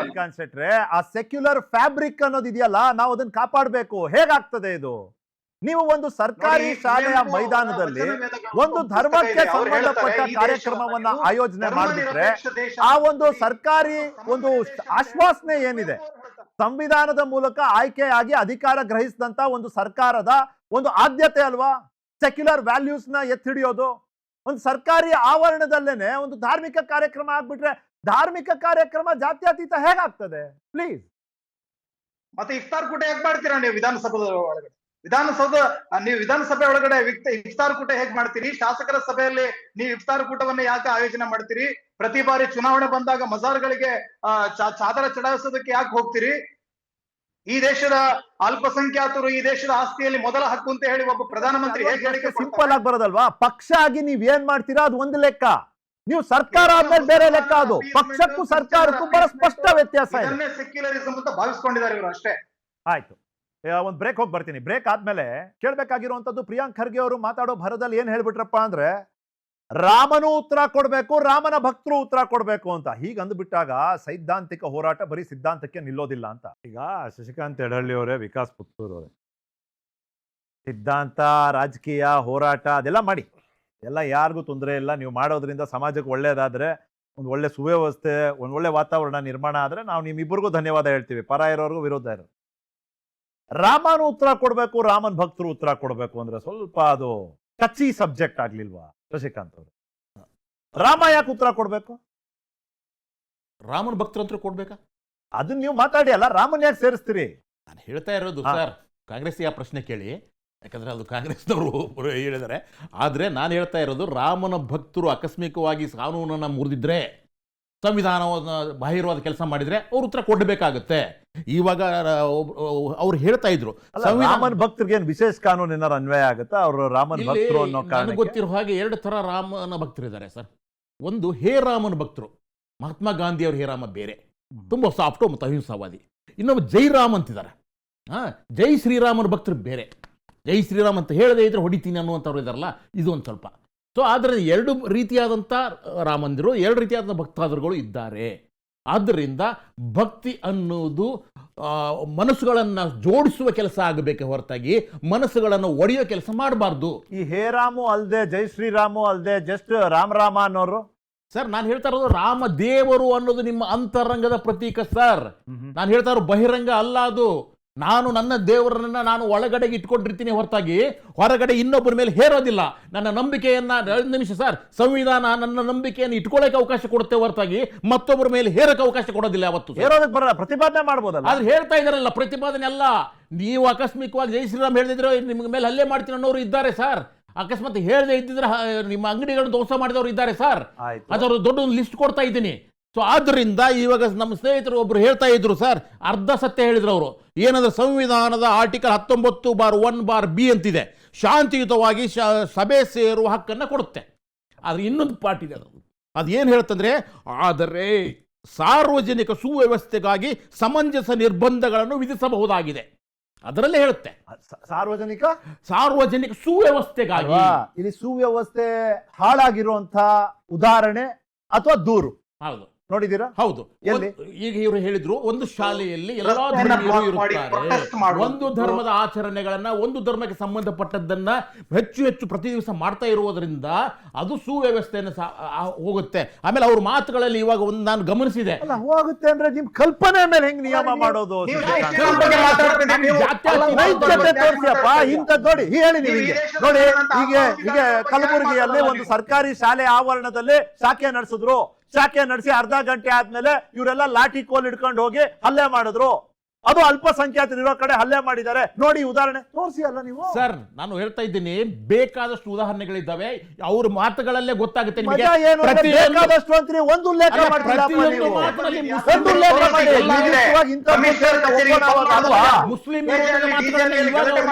ಕೇಳಿ ನೀವು. SDF ಅದು ಇದು ಅಂತ ಹೇಳ್ತಾ ಇದಾರೆ. ನಾನು ಹೇಳ್ತಾ ಇರೋ ಎಲ್ಲರೂ ಒಂದಾಗನ ಅನ್ನೋದನ್ನು ಬೇಕು ಹೊರತಾಗಿ ನಿಮ್ಮ ಮೇಲೆ ಆರೋಪ ಮಾಡಿದ ತಕ್ಷಣ ಅವ್ರು ನೋಡಿ ಅನ್ನೋದಲ್ಲ. PFI ಭಯೋತ್ಪಾದಕ ಕಾರ್ಯಕ್ರಮಗಳಲ್ಲಿ ಅಥವಾ ಕಾರ್ಯಾಚರಣೆಗಳಲ್ಲಿ ಭಾಗವಹಿಸಿದ್ದು, ರುದ್ರೇಶ್ ಮರ್ಡರ್ ಅಲ್ಲಿ 1 to 8 ಅಕ್ಯೂಸ್ಡ್ PFI ಅವರು ಇದ್ದಿದ್ದು, ಪ್ರಶಾಂತ್ ಪೂಜಾರಿ ಮರ್ಡರ್ ಅಲ್ಲಿ ಇದ್ದಿದ್ದು, ಇವೆಲ್ಲ PFI ಅವರು ಇದ್ದಿದ್ದು ನಿಮಗೆ ಗೊತ್ತಿಲ್ವೋ ಅಥವಾ ಹಿಂದುತ್ವ ಸಂಘಟನೆಗಳು ಇದನ್ನ ಮಾಡಿಲ್ವಾ? ಯಾವುದು ಇವಾಗ ಹೇಳಿದಿಲ್ವ ಇವರು ಲಿಸ್ಟ್? ಕಲಬುರ್ಗಿ ಅವ್ರ ಹತ್ಯೆ ಮಾಡಿದವ್ರು ಯಾರು, ಗೌರಿ ಮೇಡಮ್ ಹತ್ಯೆ ಮಾಡಿದವ್ರು ಯಾರು, ಪೆನ್ಸಾರೆ ಅವ್ರ ಹತ್ಯೆ ಮಾಡಿದವ್ರು ಯಾರು, ಇದೇ ಹಿಂದುತ್ವ ಸಂಘಟನೆಗಳೆಲ್ಲ. ಒಂದ್ ಹೇಳ್ತಾ ಇದೀನಿ, RSS ಇರ್ರಿ ಒಂದ್ ನಿಮಿಷ. RSS ಅನ್ನೋದು ಬ್ರೇನು ಸರ್. ಆ ಬ್ರೇನು ಬರೀ ಹೇಳುತ್ತೆ, ಆದ್ರೆ ಮಾಡೋದೆಲ್ಲ ಕೈ ಕಾಲುಗಳು. ಈ ಕೈ ಕಾಲುಗಳು ಅಂದ್ರೆ ಅದೊಂದು 2,000 ಸಂಘಟನೆಗಳಿದಾವೆ. ಆ ಒಂದೊಂದು ಸಂಘಟನೆಗಳು ಒಂದೊಂದು ಕೆಲಸಗಳನ್ನು ಮಾಡ್ತಾ ಹೋಗ್ತವೆ. ಆಮೇಲೆ ಆಕಸ್ಮಿಕವಾಗಿ ಏನಾದ್ರು ಕಾನೂನಾತ್ಮಕ ಹೇಳಿದ್ರೆ ನಮಗೆ ಅದಕ್ಕೆ ಸಂಬಂಧ ಇಲ್ಲ. ಅವರೇ ಬೇರೆ ಇವರೇ ಬೇರೆ, ನಾವು ನೋಂದಣಿಯನ್ನ ಆಯ್ತು. ಕರೆಕ್ಟ್ ಇದೆ. ವಿಕಾಸ್ ಮತ್ತೆ ಶ್ರೀಕಾಂತ್ ಶೆಟ್ಟಿ ಇದಕ್ಕೆ ಉತ್ತರ ಕೊಡ್ಬೇಕು. ಗೋವಿಂದ ಪನ್ಸಾರೆ, ನರೇಂದ್ರ ದಾಬೋಲ್ಕರ್, ಗೌರಿ ಲಂಕೇಶ್, ಈ ಒಂದು 3 ಹತ್ಯೆಗಳು, MM ಕಲಬುರ್ಗಿ ಅವರ ಹತ್ಯೆ, ಈ 4 ಹತ್ಯೆಗಳನ್ನು ತಗೊಂಡು ಇದನ್ನ ಹಿಂದೂ ಸಂಘಟನೆಗಳೇ ಮಾಡಿದೆ ಅನ್ನುವ ರೀತಿಯಲ್ಲಿ ಇವರೆಲ್ಲ ಮಾತಾಡ್ತಾ ಇದ್ದಾರೆ. ಇದು ಇಷ್ಟವರೆಗೆ ತನಿಖೆ ಹಂತದಲ್ಲಿದೆ. ಇದೆಲ್ಲೂ ಕೂಡ ಇನ್ನೂ ಕೂಡ ಪ್ರೂವ್ ಆಗಲಿಲ್ಲ ಹಿಂದೂ ಸಂಘಟನೆಗಳು ಮಾಡಿದ್ದಾರೆ ಅಂತ ಹೇಳಿ. ಆದ್ರೆ ಇಷ್ಟರವರೆಗೆ ಪ್ರೂವ್ ಆಗಿರುವಂತ ಅನೇಕ ಘಟನೆಗಳ ಬಗ್ಗೆ ಇವ್ರು ಯಾವುದ್ರ ಬಗ್ಗೆ ಕೂಡ ಮಾತಾಡಲ್ಲ. ಬಾಂಬ್ ಬ್ಲಾಸ್ಟ್ ಗಳ ಬಗ್ಗೆ ಮಾತಾಡಲ್ಲ. ಸೀರೀಸ್ ಬಾಂಬ್ ಬ್ಲಾಸ್ಟ್ ಗಳಾಯ್ತು, ಮುಂಬೈ ಅಟ್ಯಾಕ್ ಆಯ್ತು, ಅದಕ್ಕೆ ಸ್ಥಳೀಯರ ನೆರವು ಯಾವ ರೀತಿಯಲ್ಲಿ ಇತ್ತು, ಯಾವ ರೀತಿಯಲ್ಲಿ ಮತಾಂಧ ಶಕ್ತಿಗಳು ಇದೆಲ್ಲವನ್ನ ಇವತ್ತಿಗೂ ಕೂಡ ಕಾರ್ಯರೂಪಕ್ಕೆ ತರ್ತಾ ಇದ್ದಾರೆ, ಇದೆಲ್ಲದರ ಬಗ್ಗೆ ಯಾಕೆ ಮಾತಾಡ್ತಾ ಇಲ್ಲ? ಸರ್, ಕೇವಲ ಮಾತಾಡೋದು ಹಿಂದೂ ಭಯೋತ್ಪಾದನೆ ಇದ್ದ ಹಾಗೆ ಮುಸ್ಲಿಂ ಭಯೋತ್ಪಾದನೆ ಇದೆ. ಅವರೆಲ್ಲರೂ ಸಹಿತ ಸಮಾಜ ದ್ರೋಹಿಗಳು, ಯಾವ ಧರ್ಮದವರಾದ್ರೂ ಆಗಿರ್ಲಿ ಅವರು. ನಾನು ಹೇಳ್ತಾ ಇದ್ದೀನಿ ಕೇಳಿ, ಭಯೋತ್ಪಾದನೆ ಅಂತೀರಿ ನೀವು? ಮಾಡಿಲ್ವಾ ಹಿಂದೂ ಭಯೋತ್ಪಾದನೆ? 2,000 ಜನರ ಗುಜರಾತ್ ಅಲ್ಲಿ ಹತ್ಯೆ ಮಾಡಿದವರು ಯಾರು ಸರ್? ಯಾರು ಬಂದಿದ್ರು ಹೇಳ್ಬಿಡಿ ನೀವು. ಈ ದೇಶದ ಯಾರು ಹೇಳಿ ನೋಡೋಣ. ಯಾರು ಅನ್ನೋದನ್ನ ಲೆಕ್ಕ ಹೇಳಿ, ಆಯ್ತಾ? ಆಮೇಲೆ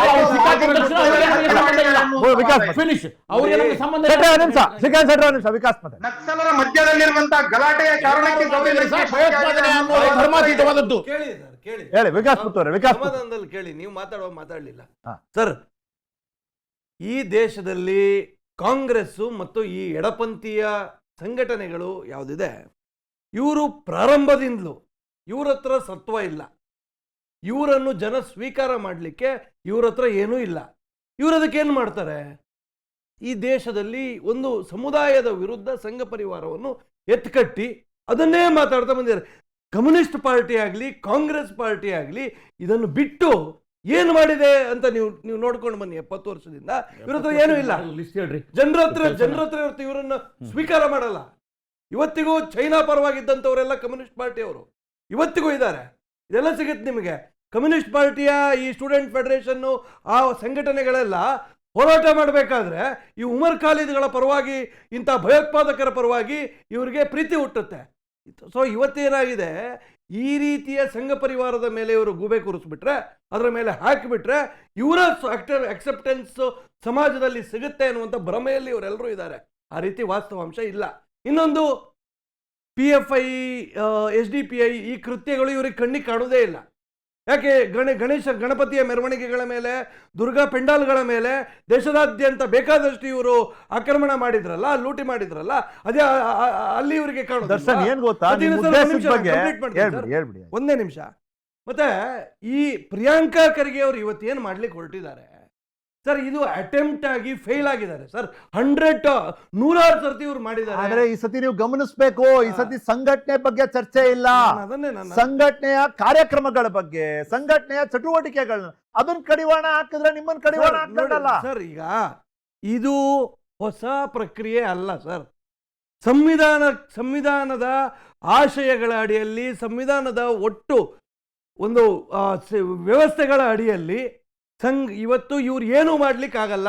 ಯಾಕಂದ್ರೆ ಸಂಘ ಪರಿವಾರದ ಚಟುವಟಿಕೆಗಳು ಸಂವಿಧಾನದ ಆಶಯದ ಒಳಗೆ ಬರುತ್ತೆ. ಏನು ಮಾಡ್ಲಿಕ್ಕಾಗಲ್ಲ ಸರ್.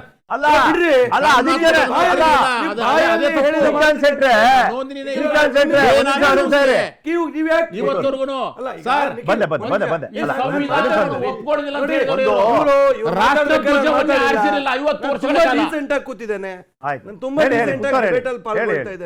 ಮಧ್ಯದಲ್ಲಿ ಬಾಯ ಹಾಕೋದು ಒಳ್ಳೆ ಸಂಸ್ಕೃತಿ ಅಲ್ಲ. ನೋಂದಣಿ ಅಂತ ಹೇಳ್ತಾರೆ ಇವ್ರಿಗೆ. ಆಯ್ತು ಸರ್, ನೀವು ಕಾನೂನಾತ್ಮಕ ಕ್ರಮ ಕೈಗೊಳ್ಳಿ ಅಲ್ಲ. ಏನ್ ಕ್ರಮ ಕೈಗೊಳ್ಳಿ ಇಲ್ಲ. ನಾನು ಅದನ್ನೇ ಹೇಳ್ತಾ ಇರೋದಲ್ಲ. ಸಂಘ ಪರಿವಾರದ ಸಂಘಟನೆಗಳು, ಬೇರೆ ಬೇರೆ ವಿದ್ಯಾಸಂಸ್ಥೆಗಳು, ಬೇರೆ ಬೇರೆ ಸಂಸ್ಥೆಗಳು ಏನೆಲ್ಲ ಇದೆ ಎಲ್ಲವೂ ನೋಂದಣಿ ಇದೆ. ನೋಂದಣಿ ಆಗಿರುವಂತದ್ದೇ. ಇವರು ನೋಂದಣಿ ಆಗಿಲ್ಲ ಅಂತ ಹೇಳಿದ್ರೆ ಹೆಂಗಾಯ್ತು ಅಂದ್ರೆ ಅವ್ರು ಕೇಳ್ತಿರೋದು, ನಾನು ಹೇಳ್ತಿರೋದು ಏನು ಅಂದ್ರೆ, ಅಪ್ಪ ಅಮ್ಮ ನೋಂದಣಿ ಆಗಿಲ್ಲ, ಮಕ್ಕಳು ಮೊಮ್ಮಕ್ಕಳು ಅಥವಾ ಇವ್ರ ಮಕ್ಕಳು ಎಲ್ಲರೂ ನೋಂದಣಿ. ಈಗ ನೋಂದಣಿ ಆಗಿಲ್ಲ, ನೋಂದಣಿ ಆಗಿಲ್ಲ, ಕೈ ಕಾಲುಗಳು ಇದಾವಲ್ಲ ಸರ್. ಈಗ ಆರೋಪದಲ್ಲಿ ಏನಾದ್ರೂ ಹುರುಳಿದ್ರೆ ನೀವು ಅದರ ಮೇಲೆ ಆಕ್ಷನ್ ತಗೊಳ್ಳಿ. 100 ವರ್ಷಗಳಿಂದ ಅವರಿಂದ ತಗೊಳ್ಳಿಕ್ಕಾಗಿಲ್ಲ. 3 ಸರ್ತಿ ಬ್ಯಾನ್ ಮಾಡಿದ್ರು. ಇದೇ ರೀತಿಯ ವಿಷಯಗಳನ್ನು ಕಾರಣ ಬೇರೆ ಇತ್ತು ಬಿಡಿ. ಕಾರಣ ಬೇರೆ ಇತ್ತು. ಆದ್ರೆ ಈ ಬಾರಿ ಜಾಣ್ಮೆ ಇದೆ ಅಂತ ಈ ಬಾರಿ ನೀವು ಶ್ರೀಕಾಂತ್ ಶೆಟ್ರು ಗಮನಿಸಬೇಕು. ಈ ಬಾರಿ ಜಾಣ್ಮೆ ಇದೆ, ದುಡುಕ್ಲಿಲ್ಲ ಇವರು. ಆಯ್ತಾ, ನೋಂದಣಿ ಬಗ್ಗೆ ಇವರ ಒಂದು ಪ್ರಹಾರ ಏನಿತ್ತು ಅದು ವಿಫಲ ಆಯ್ತು. ಇವ್ರು ಏನ್ ಮಾಡಿದ್ರು, ನೋಂದಣಿ ಬಗ್ಗೆ ಮಾತಾಡೋದೇ ಬೇಡ, ಇವ್ರಿಗೆ ಬಿಟ್ಟು ತಾನೆ ಮಾಡೋದು, ಇನ್ಮೇಲೆ ಅನುಮತಿ ಕೇಳ್ರಿ ಅಂತ ತಂದು ನಿಮ್ಮನ್ನು ಕಟ್ಟಾಕೋದು. ಒಂದ್ ನಿಮಿಷ ದರ್ಶನ್ ಬರ್ತೀನಿ. ದರ್ಶನ್, ಏನ್ ಗೊತ್ತಾ ನಿಮ್ ಬಗ್ಗೆ ಸಂಶಯ ಬರೋದು, ನೀವು ಈ ಬೇರೆ ಎಲ್ಲಾ ಪ್ರಕರಣಗಳಲ್ಲಿ ಹೆಂಗೆ ಗಂಟ್ಲು ಹರ್ಕೊಂಡ್ ಮಾತಾಡ್ತೀರಿ, ಅದೇ PFI, DJ ಹಳ್ಳಿ, KJ ಹಳ್ಳಿ ಅಂದ್ರೆ ಜಾಣ ಮೌನವನ್ನ ವಹಿಸ್ಬಿಡ್ತೀರಿ. ಹಂಗಾಗಿ ಸಮಸ್ಯೆ. ಈಗ ನೀವು ಕೇಸಲ್ಲಿ ಖುಲಾಸೆ ಮಾಡಿದ್ಯಾರನ್ನ, DJ ಹಳ್ಳಿ, KJ ಹಳ್ಳಿ ಅವ್ರಿಗೆ ಏನ್ ಮಾಡಿದ್ರಿ, ಬಿಟ್ಟು ಕಳ್ಸಿದ್ರ? ನೀವು ಲಿಬರಲ್ ಇದೀರಿ, ನೀವು ಒಂದ್ ರೀತಿ ಪಕ್ಷಪಾತ ಮಾಡ್ತೀರಿ, ಅಲ್ಪಸಂಖ್ಯಾತ ಸಮುದಾಯವನ್ನ ಓಲೈಕೆ ಮಾಡ್ತೀರಿ. ಈ ಒಂದು ಅಭಿಪ್ರಾಯ ಇದೆಯಲ್ಲ, ಇದ್ರ ಹಿನ್ನೆಲೆಯಲ್ಲಿ ಇವೆಲ್ಲ ಆತಂಕ, ಅನುಮಾನ ಎಲ್ಲ ಬರುವಂಥದ್ದು. ನೀವು ಅಲ್ಲಿ ಜಡ್ಜ್ ಸ್ಥಾನದಲ್ಲಿ ಕೂತಿದ್ದೀರಾ ಸರ್. ಕೆಲವು ಪ್ರಶ್ನೆಗಳು ಕೇಳುವಾಗ ನಿಮಗೂ ಕೆಲವು ಉತ್ತರ ಗೊತ್ತಿರ್ತದೆ. ಉದಾಹರಣೆ KJ ಹಳ್ಳಿ, DJ ಹಳ್ಳಿ ಅಂತ ಅಪರಾಧಿಗಳು ಇನ್ನ ಜೈಲಲ್ಲೇ ಇದ್ದಾರೆ. ಬೇಕಿರ್ ಹೋಗ್ಬೋದು, ಬನ್ನಿ ಹೋಗೋಣ ಪರಪ್ನಾಗ್ರಹದಲ್ಲಿ. ನಾನು ಇಲ್ಲಿ ಕೂತ್ಕೊಂಡು ಸುಳ್ಳು ಹೇಳಲಿಕ್ಕೆ ಆಗೋದಿಲ್ಲ. ಆದರೆ ಅವ್ರ ಕೆಲವೊಂದು ಪ್ರಶ್ನೆಗಳಿಗೆ ನಾನು ಸರಿಯಾದ ಉತ್ತರ ಕೊಡಲೇಬೇಕು. ಸರ್, ಇವರು ಗಾಂಧಿ ಕೊಲೆ ಕೇಸ್ನಲ್ಲಿ RSSಗೂ ಗಾಂಧಿ ಕೊಲೆಗೂ ಸಂಬಂಧ ಸುಳ್ಳು ಆರೋಪ ಅಂದರು. ಅವರ ಅನುಭವಕ್ಕೆ ಗೋಪಾಲ ಗೂಡ್ಸೆ ಅಂತೇಳಿ ಗಾಂಧಿ ಹತ್ಯೆ ಅಣಿ ಮೀ ಅಂತೇಳಿ ಮರಾಠಿನಲ್ಲಿ ಪುಸ್ತಕ ಬರೆದಿದ್ದಾರೆ. ಅದರಲ್ಲಿ ಗಾಂಧಿ ಹತ್ಯೆಗೆ RSSಗೆ ಇವರ ಸಂಬಂಧಗಳು ಅವರೇ ಬರೆದಿರೋದ್ರಲ್ಲಿ ಉತ್ತರ ಇದೆ. ಇನ್ನೊಂದು, ಪಾಟೀಲ್ರ ಬಗ್ಗೆ ಸುಳ್ಳು ಹೇಳಿದ್ರು, ಏನೋ ಪತ್ರ ಬರೆದು ವರ್ಮಾ ಕಮಿಷನ್ ಅಂತ ಒಂದಿದೆ, ವರ್ಮಾ ಕಮಿಷನ್, ನೀವು ಓದಿ ಅದ್ರ ವರದಿ ಓದಿ ಮಾತಾಡ್ಬೇಕು ಸರ್. ಗೊತ್ತಿದೆ ಸರ್. ಆಮೇಲೆ ಪಾಟೀಲ್ರೇನೋ ಇವ್ರನ್ನೆಲ್ಲ ಕರೆದ್ರು ಅಂತೇಳಿ ಕಾಂಗ್ರೆಸ್ಸಿಗೆ ಅಂತ ದರ್ದು ಯಾವತ್ತೂ ಬಂದಿಲ್ಲ. ಅದೇ ಪಾಟೀಲ್ರು ಅವ್ರನ್ನ ವಾಟ್ಸ್ಆಪ್ ಯೂನಿವರ್ಸಿಟಿ ಅಲ್ಲ ನಾವು ಭಾರತದಲ್ಲಿ ಸರಿಯಾಗಿರೋ ಯೂನಿವರ್ಸಿಟಿ ಬಂದಿರೋದು. ಒಂದ್ ನಿಮಿಷ ನಾನು ಕೇಳಿದ್ದೀನಿ ಸರ್. ನಾನು ಕೇಳಿದೆ ಮಾತಾಡ್ಬೇಡಿ ಸರ್. ಇನ್ನೊಂದು, ಇವರ RSS ಸಂಘಟನೆ ಅಂತ ಹೇಳ್ತಾರಲ್ಲ, ಇದೇ ಕೊಡಗಿನಲ್ಲಿ ಗನ್ ಟ್ರೈನಿಂಗ್, ಬಂದೂಕ್ ಟ್ರೈನಿಂಗ್ ಕೊಟ್ರಲ್ಲ ಮಕ್ಕಳಿಗೆ. ಏನು ಈ ದೇಶ ನೆಲದಲ್ಲಿ ಅವನ್ಗಾರು ಯಾರು ನಕ್ಸಲೈಟ್ಗಳು ಅಥವಾ ಟೆರರಿಸ್ಟ್ಗಳು ಈ ರೀತಿ ಟ್ರೈನಿಂಗ್ಗಳು ಮಾಡ್ತಾ ಇದ್ರು, ಅದು ನೀವ್ಯಾರು ಮಾಡೋದಕ್ಕೆ ಉತ್ಸಾಹ ಜೊತೆ ನೀವು ತೀರ್ಥಹಳ್ಳಿ ಪ್ರಕರಣದ ಬಗ್ಗೆ ಮಾತಾಡ್ಬಿಟ್ಟಿದ್ರೆ ಇವತ್ತು BJP ಅವರು ಶ್ರೀಕಾಂತ್ ಶೆಟ್ರು ತೀರ್ಥಹಳ್ಳಿನಲ್ಲಿ ಏನಾಯ್ತು, ಮಾತಾಡಕ್ ಮುಕ್ತವಾಗಿದ್ದೀನಿ ಸರ್. ಇನ್ನೊಂದು ಉದಾಹರಣೆ ಸರ್, ಶಾಲಾ ಆವರಣದ ವಿಚಾರ ಹೇಳಿದ್ರಲ್ಲ ಸರ್. ಕರ್ನಾಟಕದಲ್ಲಿ ಶ್ರೀರಾಮ ಅಂತ ಒಂದು ಶಾಲೆ ನಡೆಸ್ತಾ ಇದ್ದಾರೆ. ಅಲ್ಲಿ ಬಾಬ್ರಿಯ ಒಂದು ವಿಚಾರವನ್ನು ಇಟ್ಕೊಂಡು ಅಣುಕು ಪ್ರದರ್ಶನ ನಾಟಕಗಳನ್ನ ಮಾಡಿ ಆ ಮಕ್ಕಳಲ್ಲಿ, ಆ ಚಿಕ್ಕ ಮಕ್ಕಳಲ್ಲೇ ಕೋಮು ವಿಷ ಬೀಜ ಬಿತ್ತುವಂತ ಕೆಲಸ. ಇಲ್ಲೇ ಬನ್ನಿ, ಚೆನ್ನೈನಲ್ಲಿ ಜನಸೇವಾ ವಿದ್ಯಾಕೇಂದ್ರ ಇದೆ, ಆ ಮಕ್ಕಳಿಗೆ ಕಾಕಿ ಚಡ್ಡಿ ಹಾಕ್ಬಿಟ್ಟು ಕೈಗೊಂದು ಲಾಠಿ ಕೊಡ್ತಾರಲ್ಲ, ಏನೋ ಸಂಘ ಪರಿವಾರಕ್ಕೆ ಸೇರಿಸುವಂತ ಕಾರ್ಯಕ್ರಮವನ್ನು ಇವರು ಆ LKG UKG ಫಸ್ಟ್ ಸ್ಟ್ಯಾಂಡರ್ಡ್ ಇಂದ ಮಾಡ್ತಾ ಇದ್ದಾರ. ಹಾಗೇನೆ ಇವರ ಅನೇಕ ಆರೋಪಗಳಲ್ಲಿ ಒಂದು ಮಾತಾಡ್ತಾ ಚೀನಾ ಅನ್ನೋ ವಿಚಾರನೂ ಬಂತು ಸರ್. ಕಮ್ಯುನಿಸ್ಟ್ಗಳು ಚೀನಾನ ಬೆಂಬಲಿಸ್ತಾರೆ ಅನ್ನೋ ಮಾತನ್ನ ಅರುಣಾಚಲ್ ಪ್ರದೇಶ, ದೋಕ್ಲಾ, ಲಡಾಖ್ ಭಾಗಗಳ ಒಳಗಡೆ ನುಸುಳು ಬಂದ್ರು. ಟುಟಿಕ್ ಪಿಟಿಕ್ ಅಂದಿರ್ತಕ್ಕಂಥ ಗೃಹ ಸಚಿವ, ಟುಟಿಕ್ ಪಿಟಿಕ್ ಅಂದಿರ್ತಕ್ಕಂಥ ಒಬ್ಬ ಮೋದಿ ಆ ವಿಚಾರವನ್ನು ನೋಡ್ಬೇಕಾಗ್ತದೆ ಸರ್. ಇವರಿಂದ ಮತ್ತಿನ್ನೊಂದು ಬಹಳ ಮುಖ್ಯ, ಏನೋ ಹಿಂದೂ ಹಿಂದೂ ಧರ್ಮನ ಯಾವನಿಗೂ ಇಲ್ಲಿ ಅಡ ಇಟ್ಕೊಟ್ಟಿಲ್ಲ. ನಾನು ಹಿಂದೂನೇ, ನಮ್ಮ ಅಪ್ಪನೂ ಹಿಂದೂನೇ, ನಮ್ಮ ತಾತನೂ ಹಿಂದೂನೇ. ಏನ್ ಇವ್ರ ಪಕ್ಷಕ್ಕೆ ಹಿಂದೂ ಧರ್ಮ ಅಡ ಇಟ್ಕೊಟ್ರಂಗೆ ನಾವು ಹಿಂದೂ ಈ ಪೊಳ್ಳಾಟ ಎಲ್ಲ ಬಿಟ್ಬಿಡಿ. ನಿಮಗೆ ಧರ್ಮ ಯಾರು ಅಡ ಇಟ್ಕೊಟ್ಟಿಲ್ಲ. ನಾವು ಗಣಪತಿ ಪೂಜೆ ಮಾಡ್ತೀವಿ, ನಾವು ಸರಸ್ವತಿ ಪೂಜೆ ಮಾಡ್ತೀವಿ, ನಾವು ಚಾಮುಂಡೇಶ್ವರಿ ಪೂಜೆ ಮಾಡ್ತೀವಿ. ನಿಮ್ಮಿಂದ ಪರ್ಮಿಷನ್ ಆಯ್ತು. ಕಾನೂನಾತ್ಮಕವಾಗಿ ಈ ದೇಶದಲ್ಲಿ ಅದೇನೋ ಕೇಳಲ್ಲ ಅಂತಂದ್ರು, ಇವ್ರದ್ದು ಕಾನೂನು ಕೇಳಲಿಲ್ಲ ಅಂತಂದ್ರೆ ಒಂದು ಒಳಗಾಗ್ತೀವಿ. ಅದ್ರಲ್ಲಿ ಮುಲಾಜು ನೋಡೋದಿಲ್ಲ. ದೇಶದ ನೆಲ, ಕಾನೂನು, ಸಂವಿಧಾನ ಎಲ್ಲರಿಗೂ ಒಂದೇ. ಬಿಜೆಪಿ ಆಗಿರ್ಲಿ, RSS ಆಗಿರ್ಲಿ, ಕಾಂಗ್ರೆಸ್ ಆಗಿರ್ಲಿ. ಶ್ರೀಕಾಂತ್ ಶೆಟ್ರೆ, ರಾಮನು ಉತ್ತರ ಕೊಡ್ಬೇಕು, ರಾಮನ ಭಕ್ತರು ಉತ್ತರ ಕೊಡ್ಬೇಕು. ಈ ಹೇಳಿಕೆ ಬಗ್ಗೆ ನಿಮ್ಮ ಟಿಪ್ಪಣಿ? ಕೇಳಿಸ್ತಾ ಇಲ್ಲ, ಆದ್ರೆ ಒಂದು ವಿಷಯ ಹೇಳ್ತೀನಿ. ಅವ್ರು ಕಲ್ಲಡಕ ಶಾಲೆಯ ಬಗ್ಗೆ ಏನೋ ಒಬ್ರು ಕಾಂಗ್ರೆಸ್ನ ವಕ್ತಾರರು ಯಾರೋ ಮಾತಾಡ್ತಾ ಇದ್ರು. ಕಲ್ಲಡಕ ಶಾಲೆಯಲ್ಲಿ ಸಾವಿರಾರು ಮಕ್ಕಳಿಗೆ ಉಚಿತವಾದಂತ ಶಿಕ್ಷಣವನ್ನ ಕೊಡುವಂತ ಕೆಲಸವನ್ನ ರಾಷ್ಟ್ರೀಯ ಸ್ವಯಂ ಸೇವಕ ಸಂಘ ಮಾಡ್ತಾ ಇದೆ. ಮೊದಲು ಆ ರೀತಿಯ ಒಂದು ಸಂಸ್ಥೆಯನ್ನ ಕಟ್ಟಿ ಒಂದು ಸಾವಿರಾರು ಮಕ್ಕಳಿಗೆ ಶಿಕ್ಷಣವನ್ನ ಕೊಡುವಂತ, ಅವರಿಗೆ ಸಂಸ್ಕಾರವನ್ನ ಕೊಡುವಂತ ಕೆಲಸವನ್ನ ಮಾಡಿದ್ರೆ ಆಮೇಲೆ ನಿಮ್ಗೆ ಕಲ್ಲಡಕ ಶ್ರೀರಾಮ ವಿದ್ಯಾಲಯದ ಬಗ್ಗೆ ಮಾತಾಡುವಂತ. ಬನ್ನಿ, ಎರಡನೇ ವಿಚಾರ ಕೇಳಿ. ಯಾವ ರೀತಿ ಪ್ರಪಂಚದಲ್ಲಿ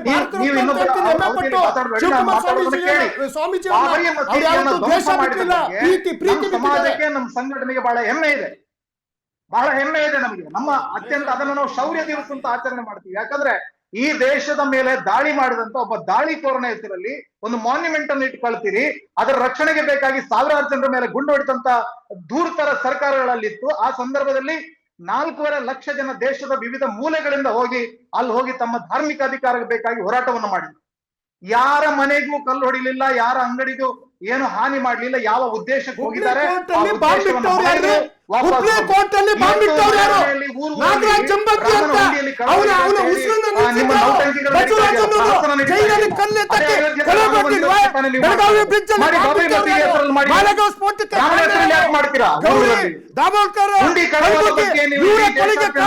ಒಂದು ಹೊಸ ಅಲೆಯನ್ನು ಎಬ್ಬಿಸಬೇಕು, ಅದರಲ್ಲಿ ರಾಜಕೀಯ ಲಾಭ ಮಾಡಬೇಕು ಅಂತ ಹೇಳೋರು 22 ಜನ ವಕೀಲರನ್ನ ಇಟ್ಕೊಂಡು ರಾಮ ಹುಟ್ಟೇ ಇಲ್ಲ ಅಂತ ಹೇಳಿ ಅಫಿಡವಿಟ್ ಹಾಕಿದವರು ನೀವು. ರಾಮನ್ ಹುಂಡಿ ಕದ್ದಿರೋ ಕಳ್ಳರು ನಿಮಗೆ ಯಾವ್ದು ರಾಮನ್ ಭಕ್ತಿ? ರಾಮನ್ ಹುಂಡಿ ನೀವು ಬಂದು ಮಾತಾಡ್ತಿದ್ದೀರಾ? ಯಾವ ರಾಜೀನಾಮೆ ಈ ಭಾರತೀಯ ದುಡ್ಡು ಈ ದೇಶಕ್ಕೆ ಮೂಲ ಮಾಡ್ತಿದ್ದೀರಾ? ದೇವ್ರ ದುಡ್ಡು ಬಾಬ್ರಿ ಮಸೀದಿ ಪರವಾಗಿ ಮಾತಾಡ್ತಾ ಇದ್ದೀರಾ. ಬಾಬ್ರಿ ಮಸೀದಿ ನಿಮಗೆ ಚರ್ಚೆ ಮಾತಾಡ್ತೀನಿ, ಬಾಬ್ರಿ ಮಾತಾಡ್ತೀನಿ, ರಾಮನು ಮಾತಾಡ್ತೀನಿ, ಜೈನ್ ಬಸದಿಗೆ ಮಾತಾಡ್ತೀನಿ, ಪಂಜಾಬಿನ ಮಾತಾಡ್ತೀನಿ. ಅದು ನಾನು ಭಾರತೀಯ, ಎಲ್ಲಾ ಜಾತಿನೂ ಗೌರವಿಸ್ತೀನಿ.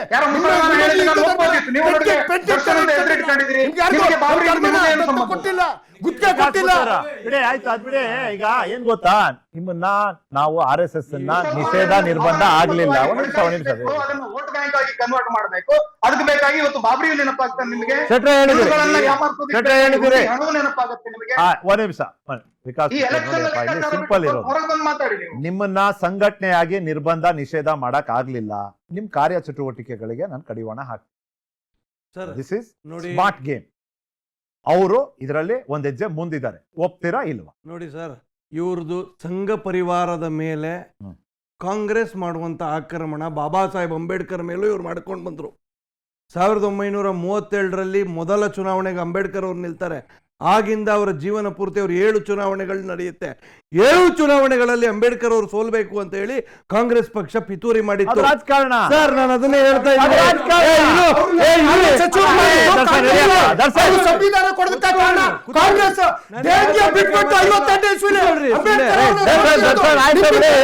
ನಿಮ್ಮ RSS ಬಗ್ಗೆ ಅಕ್ಟೋಬರ್ 31ನೇ ತಾರೀಕು ಬಂದಾಗ ಅಂಬೇಡ್ಕರ್ ಅವರು ಬೈತಿರೋದು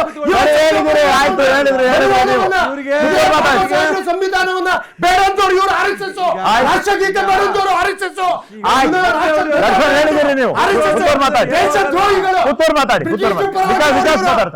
ಹೇಳಿದಿರಿ. ಅಂತಹ ಬಾಬಾ ಸಾಹೇಬ್ರನ್ನೇ ಬಿಡ್ಲಿಲ್ಲ ಇವರು. ಅಂತಹ ಮಹಾನುಭಾವ ಬಾಬಾ ಸಾಹೇಬ್ರನ್ನೇ ಕಾಂಗ್ರೆಸ್ ಪಾರ್ಟಿ ಬಿಡ್ಲಿಲ್ಲ. ಆ ರೀತಿ ನಾವು ಆ ಬಾಬಾ ಸಾಹೇಬ್ ಅಂಬೇಡ್ಕರ್ ಅವರ ಸಂವಿಧಾನವನ್ನು ನಂಬಿರುವಂಥವ್ರು, ಅವರ ಆಶಯಗಳನ್ನು ನಂಬಿರುವಂಥವ್ರು. ಇವ್ರು ಏನು ಮಾಡ್ತಾರೆ ಮಾಡಲಿ, ನಾವು ಅದಕ್ಕೆ ಕಾನೂನಾತ್ಮಕವಾಗಿ ಉತ್ತರ ಕೊಡ್ತೇವೆ, ಸಮಾಜದಲ್ಲಿ ಜಾಗೃತಿ ಮಾಡುವ ಮುಖಾಂತರವೂ ಉತ್ತರ ಕೊಡ್ತೇವೆ. 100 ವರ್ಷಗಳಲ್ಲಿ ಇವ್ರು ಏನು ಮಾಡಲಿಕ್ಕೆ ಆಗಿರಲಿಲ್ಲ, ಅದನ್ನು ಮಾಡ್ತೇವೆ ಅನ್ನುವಂಥ ಭ್ರಮೆಯಲ್ಲಿ ಪ್ರಿಯಾಂಕಾ ಖರ್ಗೆ ಇದ್ದರೆ ಅದಕ್ಕೂ ಉತ್ತರ ಕೊಡಲಿಕ್ಕೆ ನಮಗೆ ಗೊತ್ತಿದೆ, ನಾವು ಉತ್ತರ ಕೊಡ್ತೇವೆ. ಕಾನೂನಿನ ಮುಖಾಂತರವೇ ಉತ್ತರ ಕೊಡ್ತೇವೆ. ಏನು ಅದರಲ್ಲಿ ಏನು ಯಾಕಂತ ಹೇಳಿದರೆ, ಯಾರು ಹೆದರಬೇಕಾಗಿರುವಂಥವ್ರು ಅಂತ ಹೇಳಿದರೆ, ಯಾರು ಸಂವಿಧಾನದ ಆಶಯಗಳ ವಿರುದ್ಧವಾಗಿ ಕೆಲಸ ಮಾಡ್ತಾ ಇದ್ದಾರೆ ಅಂಥವ್ರು ಹೆದರಬೇಕು. ಇವತ್ತು ಸಂಘ ಪರಿವಾರದ ಯಾವುದೇ ಚಟುವಟಿಕೆಗಳು, ಯಾವುದೇ ಕೆಳಗಡೆ ಭೂಗತವಾಗಿ ಮಾಡುವಂಥದ್ದಲ್ಲ. ಎಲ್ಲವೂ ಕುಲ್ಲಂಕುಲ್ಲ ಇದೆ, ಸಮಾಜಕ್ಕೆ ಗೊತ್ತಿದ್ದು ಇವತ್ತು ರಾಷ್ಟ್ರದ ಪರವಾಗಿ ಮಾಡ್ತಕ್ಕಂಥ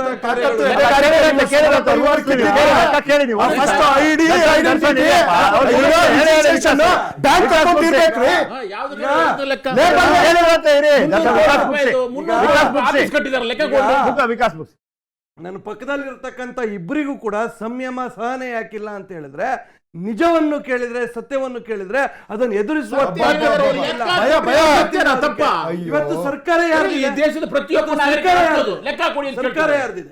ಯಾರು ನಿಮ್ಗೆ ಕೇಂದ್ರದಲ್ಲಿ ನಿಮ್ಗೆ ಸರ್ಕಾರ? ಯಾಕೆ ಇವ್ರು ಕೇಳಿ ಯಾವ ಲೆಕ್ಕ ಬೇಕು ಇವರಿಗೆ? ಲೆಕ್ಕ ಕೊಡಿ. ಈಗ ಯಾವುದೋ ಪತ್ರ ಬರೆಯುವಂಥದ್ದಲ್ಲ, ಇವ್ರು ಕಾನೂನಿನ ಮುಖಾಂತರ ನೋಟಿಸ್ ಕಳಿಸ್ಲಿ, ಉತ್ತರ ಕೊಡ್ತೇವೆ ನಾವು. ಲೆಟರ್ ಬರೀತಾರೆ ಇವರು, ಯಾವ ಲೆಟರ್ ಬರೀತಾರೆ ಇವರು? ಪತ್ರ ಬರೆದಿದ್ದಾರೆ. ಯಾವುದೇ ಖರ್ಗೆ ಅವರು ರೀತಿಯ ಇವತ್ತರೆಗೂ ಉತ್ತರ ಇವರು ಬಂದಿಲ್ಲ. ಸಮಾಜದ ಗೊತ್ತಾಯ್ತಾ? ಸಮಾಜದ ಪ್ರಿಯಾಂಕ್ ಖರ್ಗೆ ಅವ್ರಿಗೆ ಲೆಟರ್ ಇದೆ. ನಿಮ್ಮ RSS ಗೆ ಉತ್ತರ ಕೊಡಕ್ಕೆ ಲೆಟರ್ ಇಲ್ಲ. ಪ್ರಾಬ್ಲಮ್ ಅದು. ಅದಕ್ಕಿಲ್ಲ ಪ್ರಾಬ್ಲಮ್ ಅದು. ರಿಜಿಸ್ಟ್ರೇಷನ್ ಇಲ್ಲ RSS ಗೆ ಪ್ರಾಬ್ಲಮ್. ಮತ್ತೆ ರಿಜಿಸ್ಟ್ರೇಷನ್ ಇಲ್ಲ ಅಂತ ಹೇಳ್ತಾರಲ್ಲ, ಯಾರಿಗಪ್ಪ ಬರೆದ್ರು ಪತ್ರ ಇವರು? ರಿಜಿಸ್ಟ್ರೇಷನ್ ಮೋಹನ್ ಭಾಗವತ್ ಅನ್ನುವಂತ ವ್ಯಕ್ತಿಗೆ, ಮೋಹನ್ ಭಾಗವತ್ ಅನ್ನುವಂತ ವ್ಯಕ್ತಿಗೆ ಆದ್ರೆ ಇವ್ರಿಗೆ ಒಂದು ಡಿಪಾರ್ಟ್ಮೆಂಟ್ ನಡೆಸುವ ಯೋಗ್ಯತೆ ಇಲ್ಲ. ಇವ್ರು ಏನ್ ಸರ್ಕಾರ ನಡೆಸ್ತಾರ್ರಿ? ಪತ್ರ ಯಾರಿಗೆ ಪ್ರೋಗ್ರಾಮ್ ಮಾಡಿ ಗೊತ್ತಿಲ್ಲ ಇವ್ರಿಗೆ. ಬರ್ತಾರೆ. ನಾನು ಅದನ್ನೇ ಹೇಳ್ತಾ ಇದ್ದೇನೆ, ಸಂಘ ಪರಿವಾರದ 100 ಸಂಸ್ಥೆಗಳ ಅಡ್ರೆಸ್ಸು ಇದೆ, ನೋಂದಣಿ ಇದೆ, ಬರೀರಿ ಪತ್ರ, ಉತ್ತರ ಕೊಡ್ತೇವೆ. ಇವ್ರ ಪ್ರಶ್ನೆ ಚೆನ್ನಾಗಿತ್ತು. ಅಪ್ಪನಿಗೂ ಇಲ್ಲ ಅಮ್ಮನಿಗೂ ಇಲ್ಲ, ಕಂಡವ್ರ ಮಕ್ಳು ಇಟ್ಕೊಂಡ್ರೆ ಏನು ಉಪಯೋಗ? ಗಾಳಿಯಲ್ಲಿ ಗುಂಡೊಡೆಯೋದಲ್ಲ, ಗಾಳಿಯಲ್ಲಿ ಗುಂಡೊಡೆದ್ರೆ ಏನೂ ಆಗಲ್ಲ. 100 ವರ್ಷಗಳಿಂದ ಇವ್ರು ಮಾಡಿದ್ದಿದೆ.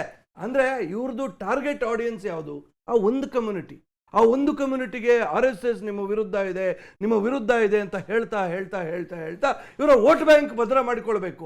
ಆ ಕೆಲಸದ ಆ ಅಜೆಂಡಾದ ಭಾಗವೂ ಇದು.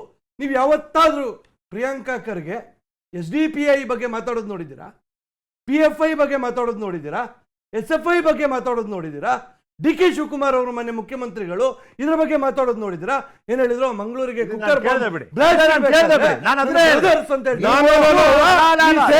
ಸೂರ್ಯ ಪಂಚರ್ ಹಾಕೋರು ಅಂದಾಗ ಅದಕ್ಕೆ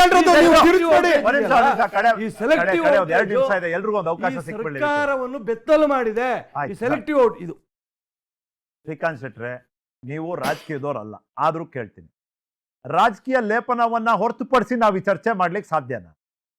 ಅಲ್ಲಿ ಸಂಘಟನೆ ನಿರ್ಬಂಧ ಆಗ್ಲಿಲ್ಲ, ಹಾಗಾಗಿ ಕಾರ್ಯಚಟುವಟಿಕೆ ಮೇಲೆ ನಿರ್ಬಂಧ ತರ್ತೀರಿ. ನೀವು ಗೃಹ ಸಚಿವರು ಆಗೋದಕ್ಕೂ ಮುಂಚೆನೆ ನೀವು RSS ವಿರುದ್ಧ ಮಾತನಾಡಿ ನಿಮ್ಮ ಸೈದ್ಧಾಂತಿಕ ನಿಲುವೇನು, ಆ ಬದ್ಧತೆ ಏನು ಅನ್ನೋದನ್ನ ತೋರಿಸಿದ್ದೀರಿ. ನಾನು ಪ್ರಿಯಾಂಕ್ ಖರ್ಗೆ ಅವ್ರ ಬಗ್ಗೆ ಮಾತನಾಡ್ತಿದ್ದೀನಿ. ಇವತ್ತು ಅಧಿವೇಶನದಲ್ಲಿ ವಿರೋಧ ಪಕ್ಷದ ಪ್ರಶ್ನೆಗಳು, ಟೀಕೆಗಳು ಅಥವಾ ತನ್ನ ಪಕ್ಷದ ಗೊಂದಲವನ್ನ ನಿಭಾಯಿಸೋದಕ್ಕೆ ಒಂದು ರೀತಿ ಸಂಕಷ್ಟ ಸವಾಲ್ ಪರಿಸ್ಥಿತಿಯನ್ನು ಎದುರಿಸಿದೆ ಸರ್ಕಾರ. ಗಮನ ಸೆಳೆಯೋದು ಟೈಮಿಂಗ್, ಈ ಸುತ್ತೋಲೆ ತರಲಿಕ್ಕೆ ಟೈಮಿಂಗ್ ಪ್ಲೀಸ್. ನೋಡಿ, ನೀವ್ ಹೇಳ್ತಾ ಇರುವಂತ ಪ್ರಶ್ನೆ ನನಗೇನೋ ನೆಟ್ವರ್ಕ್ ಪ್ರಾಬ್ಲಮ್ ಗೊತ್ತಾಗ್ತಾ ಇಲ್ಲ. ಆದ್ರೆ ನಾನು ಒಂದು ವಿಚಾರ ಏನ್ ಹೇಳ್ತೇನೆ ಅಂದ್ರೆ, ಈ ದೇಶದ ಸ್ವಾತಂತ್ರ್ಯದ ಒಟ್ಟು ಇತಿಹಾಸವನ್ನು ನೋಡಿದ್ರೆ ಬರುವ ವರ್ಷಕ್ಕೆ 80 ವರ್ಷಗಳು ತುಂಬುತ್ತವೆ. ಆ 80 ವರ್ಷವನ್ನ ನೀವು ಕೌಂಟ್ ಮಾಡುವಾಗ ಈ ಪ್ರಜಾಪ್ರಭುತ್ವದಲ್ಲಿ 65 ಕೋಟಿ ಜನ 635 ದಿನಗಳ ಕಾಲ ತಮ್ಮ ಜೀವಿಸುವ ಅಧಿಕಾರವನ್ನ, ಆರ್ಟಿಕಲ್ 21 ಏನ್ ಸರ್ಕಾರ ನಮ್ಗೆ ಜೀವಿಸುವ ಅಧಿಕಾರ ಕೊಟ್ಟಿತ್ತು ಅದನ್ನ ಕಳ್ಕೊಂಡಿದ್ರು. ಒಂದು ಸರ್ವಾಧಿಕಾರಿ ಕಾನೂನು ಇತ್ತು, ಮೀಸಾ ಆಕ್ಟ್ ಇತ್ತು, ಮನೆಯಿಂದ ಎತ್ಕೊಂಡು ಹೋಗ್ತಾ ಇದ್ರು. ಅದನ್ನ ಪ್ರಶ್ನೆ ಮಾಡೋದಕ್ಕೆ ಹೇಬಿಯಸ್ ಕಾರ್ಪಸ್ ಅರ್ಜಿ ಹಾಕೋದಿಕ್ಕೂ ಸಾಧ್ಯ ಆಗದಂತ ಒಂದು ತುರ್ತು ಪರಿಸ್ಥಿತಿಯನ್ನ ಹಾದು ನಾವು ಬಂದವರು. ಅದು ಯಾಕಾಯ್ತು ಅಂತ ನಿಮ್ಗೆ ಗೊತ್ತಿದೆ. ಅಲಹಾಬಾದ್ ಹೈಕೋರ್ಟ್ ಈ ಕಾಂಗ್ರೆಸ್ಸಿನ ಏನ್ ಸೆಟಪ್ ಇದೆ, ಇಂದಿರಾ ಗಾಂಧಿ ಅವರ ವಿರುದ್ಧ ಒಂದು ತೀರ್ಪು ಕೊಟ್ಟಿತ್ತು ಅನ್ನೋ ಕಾರಣಕ್ಕಾಗಿ ಅವರು ಆ ರೀತಿಯ ಕಾನೂನನ್ನ ಮಾಡಿ ಆ ಕಾನೂನಿನ ಮೂಲಕ ಸಂವಿಧಾನದ ಮೂಲ ಆಶಯಕ್ಕೆ ಹೊಡೆತವನ್ನು ಕೊಡುವಂತ ಕೆಲಸವನ್ನು ಮಾಡಿದ್ರು. ಇವತ್ತು ಈ ಪ್ರಿಯಾಂಕಾ ಖರ್ಗೆ ಇರ್ಬೋದು ಅಥವಾ ಇವರ ಈ ಇಡೀ ಪಟಾಲಂ ಏನು ಹಿಂದೂ ಕಾರ್ಯಕರ್ತರನ್ನ ದಮನ ಮಾಡ್ತಾ ಇದೆ, ಆ ಎಲ್ಲ ಕಾರ್ಯಕರ್ತರಿಗೆ ನ್ಯಾಯಾಲಯದಲ್ಲಿ ಜಯ ಸಿಗ್ತಾ ಇದೆ. ಎಲ್ಲಾ ಜಿಲ್ಲೆಗೆ ಇರುವಂತ ಪ್ರತಿಬಂಧ ತೆರವಾಗ್ತಾ ಇದೆ. ಪಥಸಂಚಲನಕ್ಕೆ ಅನುಮತಿ ಸಿಗ್ತಾ ಇದೆ. ನಾಗಪ್ರಸನ್ನ ಅವರು ಮೊನ್ನೆ ಬಹಳ ಬೋಲ್ಡ್ ಆಗಿ ಬಾಂಗ್ಲಾದೇಶದ ನುಸುಳುಕೋರರ ಬಗ್ಗೆ ಸರ್ಕಾರದ ನಿಲುವನ್ನ ಖಂಡನೆ ಮಾಡ್ತಾರೆ. ನ್ಯಾಯಾಲಯ ಒಂದು ರೀತಿಯಲ್ಲಿ ಇದೆಲ್ಲವನ್ನ ಕೂಡ ಸರ್ಕಾರಕ್ಕೆ ಚಾಲೆಂಜ್ ಮಾಡ್ತಾ ಇರುವಂತಹ ಕಾಲಘಟ್ಟದಲ್ಲಿ ಇವರು ಈ ನ್ಯಾಯಾಲಯದ ಸ್ವಾತಂತ್ರ್ಯವನ್ನು ಹತ್ತಿಕ್ಕಬೇಕು ಅನ್ನೋ ಕಾರಣಕ್ಕಾಗಿ ಇವತ್ತು ಏನ್ ನಾನು ಹೇಳಿದೆ, ಜನರಿಗೆ ವಾಕ್ ಸ್ವಾತಂತ್ರ್ಯ ಇದೆ, ಅಭಿವ್ಯಕ್ತಿ ಸ್ವಾತಂತ್ರ್ಯ ಇದೆ, ಸಂಘಟಿತರಾಗುವಂತ ಸ್ವಾತಂತ್ರ್ಯ ಇದೆ. ಸಾರ್ವಜನಿಕ ಸ್ಥಳ ಯಾರ ಅಪ್ಪನ ಜಾಗವೂ ಅಲ್ಲ, ಎಲ್ಲರ ಜಾಗ ಅದು. ನಾವು ಹೋಗಬಹುದಾ? ಏನ್ RSS ನವರಂದ್ರೆ ಬೇರೆ ಗ್ರಹದಿಂದ ಬಂದವರ? ನಿಮ್ಗೆ ಒಂದು 5 ವರ್ಷ ಸರ್ಕಾರ ನಡೆಸೋದಕ್ಕೆ ಅವಕಾಶ ಕೊಟ್ಟಿರಬಹುದು. ನೀವು ಯಾರು ಮನಸ್ಸಿಗೆ ಬಂದಂಗೆ ಸಾರ್ವಜನಿಕ ಸ್ಥಳವೂ ನಮ್ಮದೇ. ಏನ್ ಬೇಕಾದ್ರೂ ಮಾಡಕ್ಕಾಗಲ್ಲ. ಅದು ಯಾರ ಸ್ವಂತದ ಆಸ್ತಿ ಅಲ್ಲ. ಅದು ಯಾವ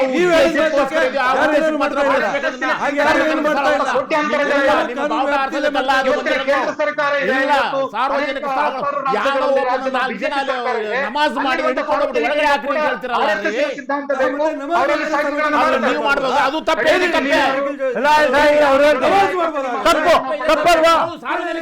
ಸಾರ್ವಜನಿಕ ಜಾಗದಲ್ಲಿ ನಮಾಜ್ ಮಾಡೋದು ತಪ್ಪೇ, ಇವ್ರು ಮೆರವಣಿಗೆ ಮಾಡೋದು ತಪ್ಪೇ. ತಪ್ಪದು. ಆದ್ದರಿಂದ ಸಾರ್ವಜನಿಕ ಸ್ಥಳ, ಎಲ್ಲರಿಗೂ ನಾಗರಿಕರಿಗೋಸ್ಕರ ಎಲ್ಲ ಯಾರು ತಪ್ಪೇ. ತಪ್ಪು ಅಂತ? ನೀವು ಪರ್ಮಿಷನ್ ಪರ್ಮಿಷನ್ ಯೋಜನೆ ಮಾಡ್ಕೊಳ್ಳೋದೇನೆ ಸಂಘಟನೆ ಏನಾದ್ರೂ ಮಾಡಿದ್ರೆ ಅದು ದೇಶ ದ್ರೋಹ.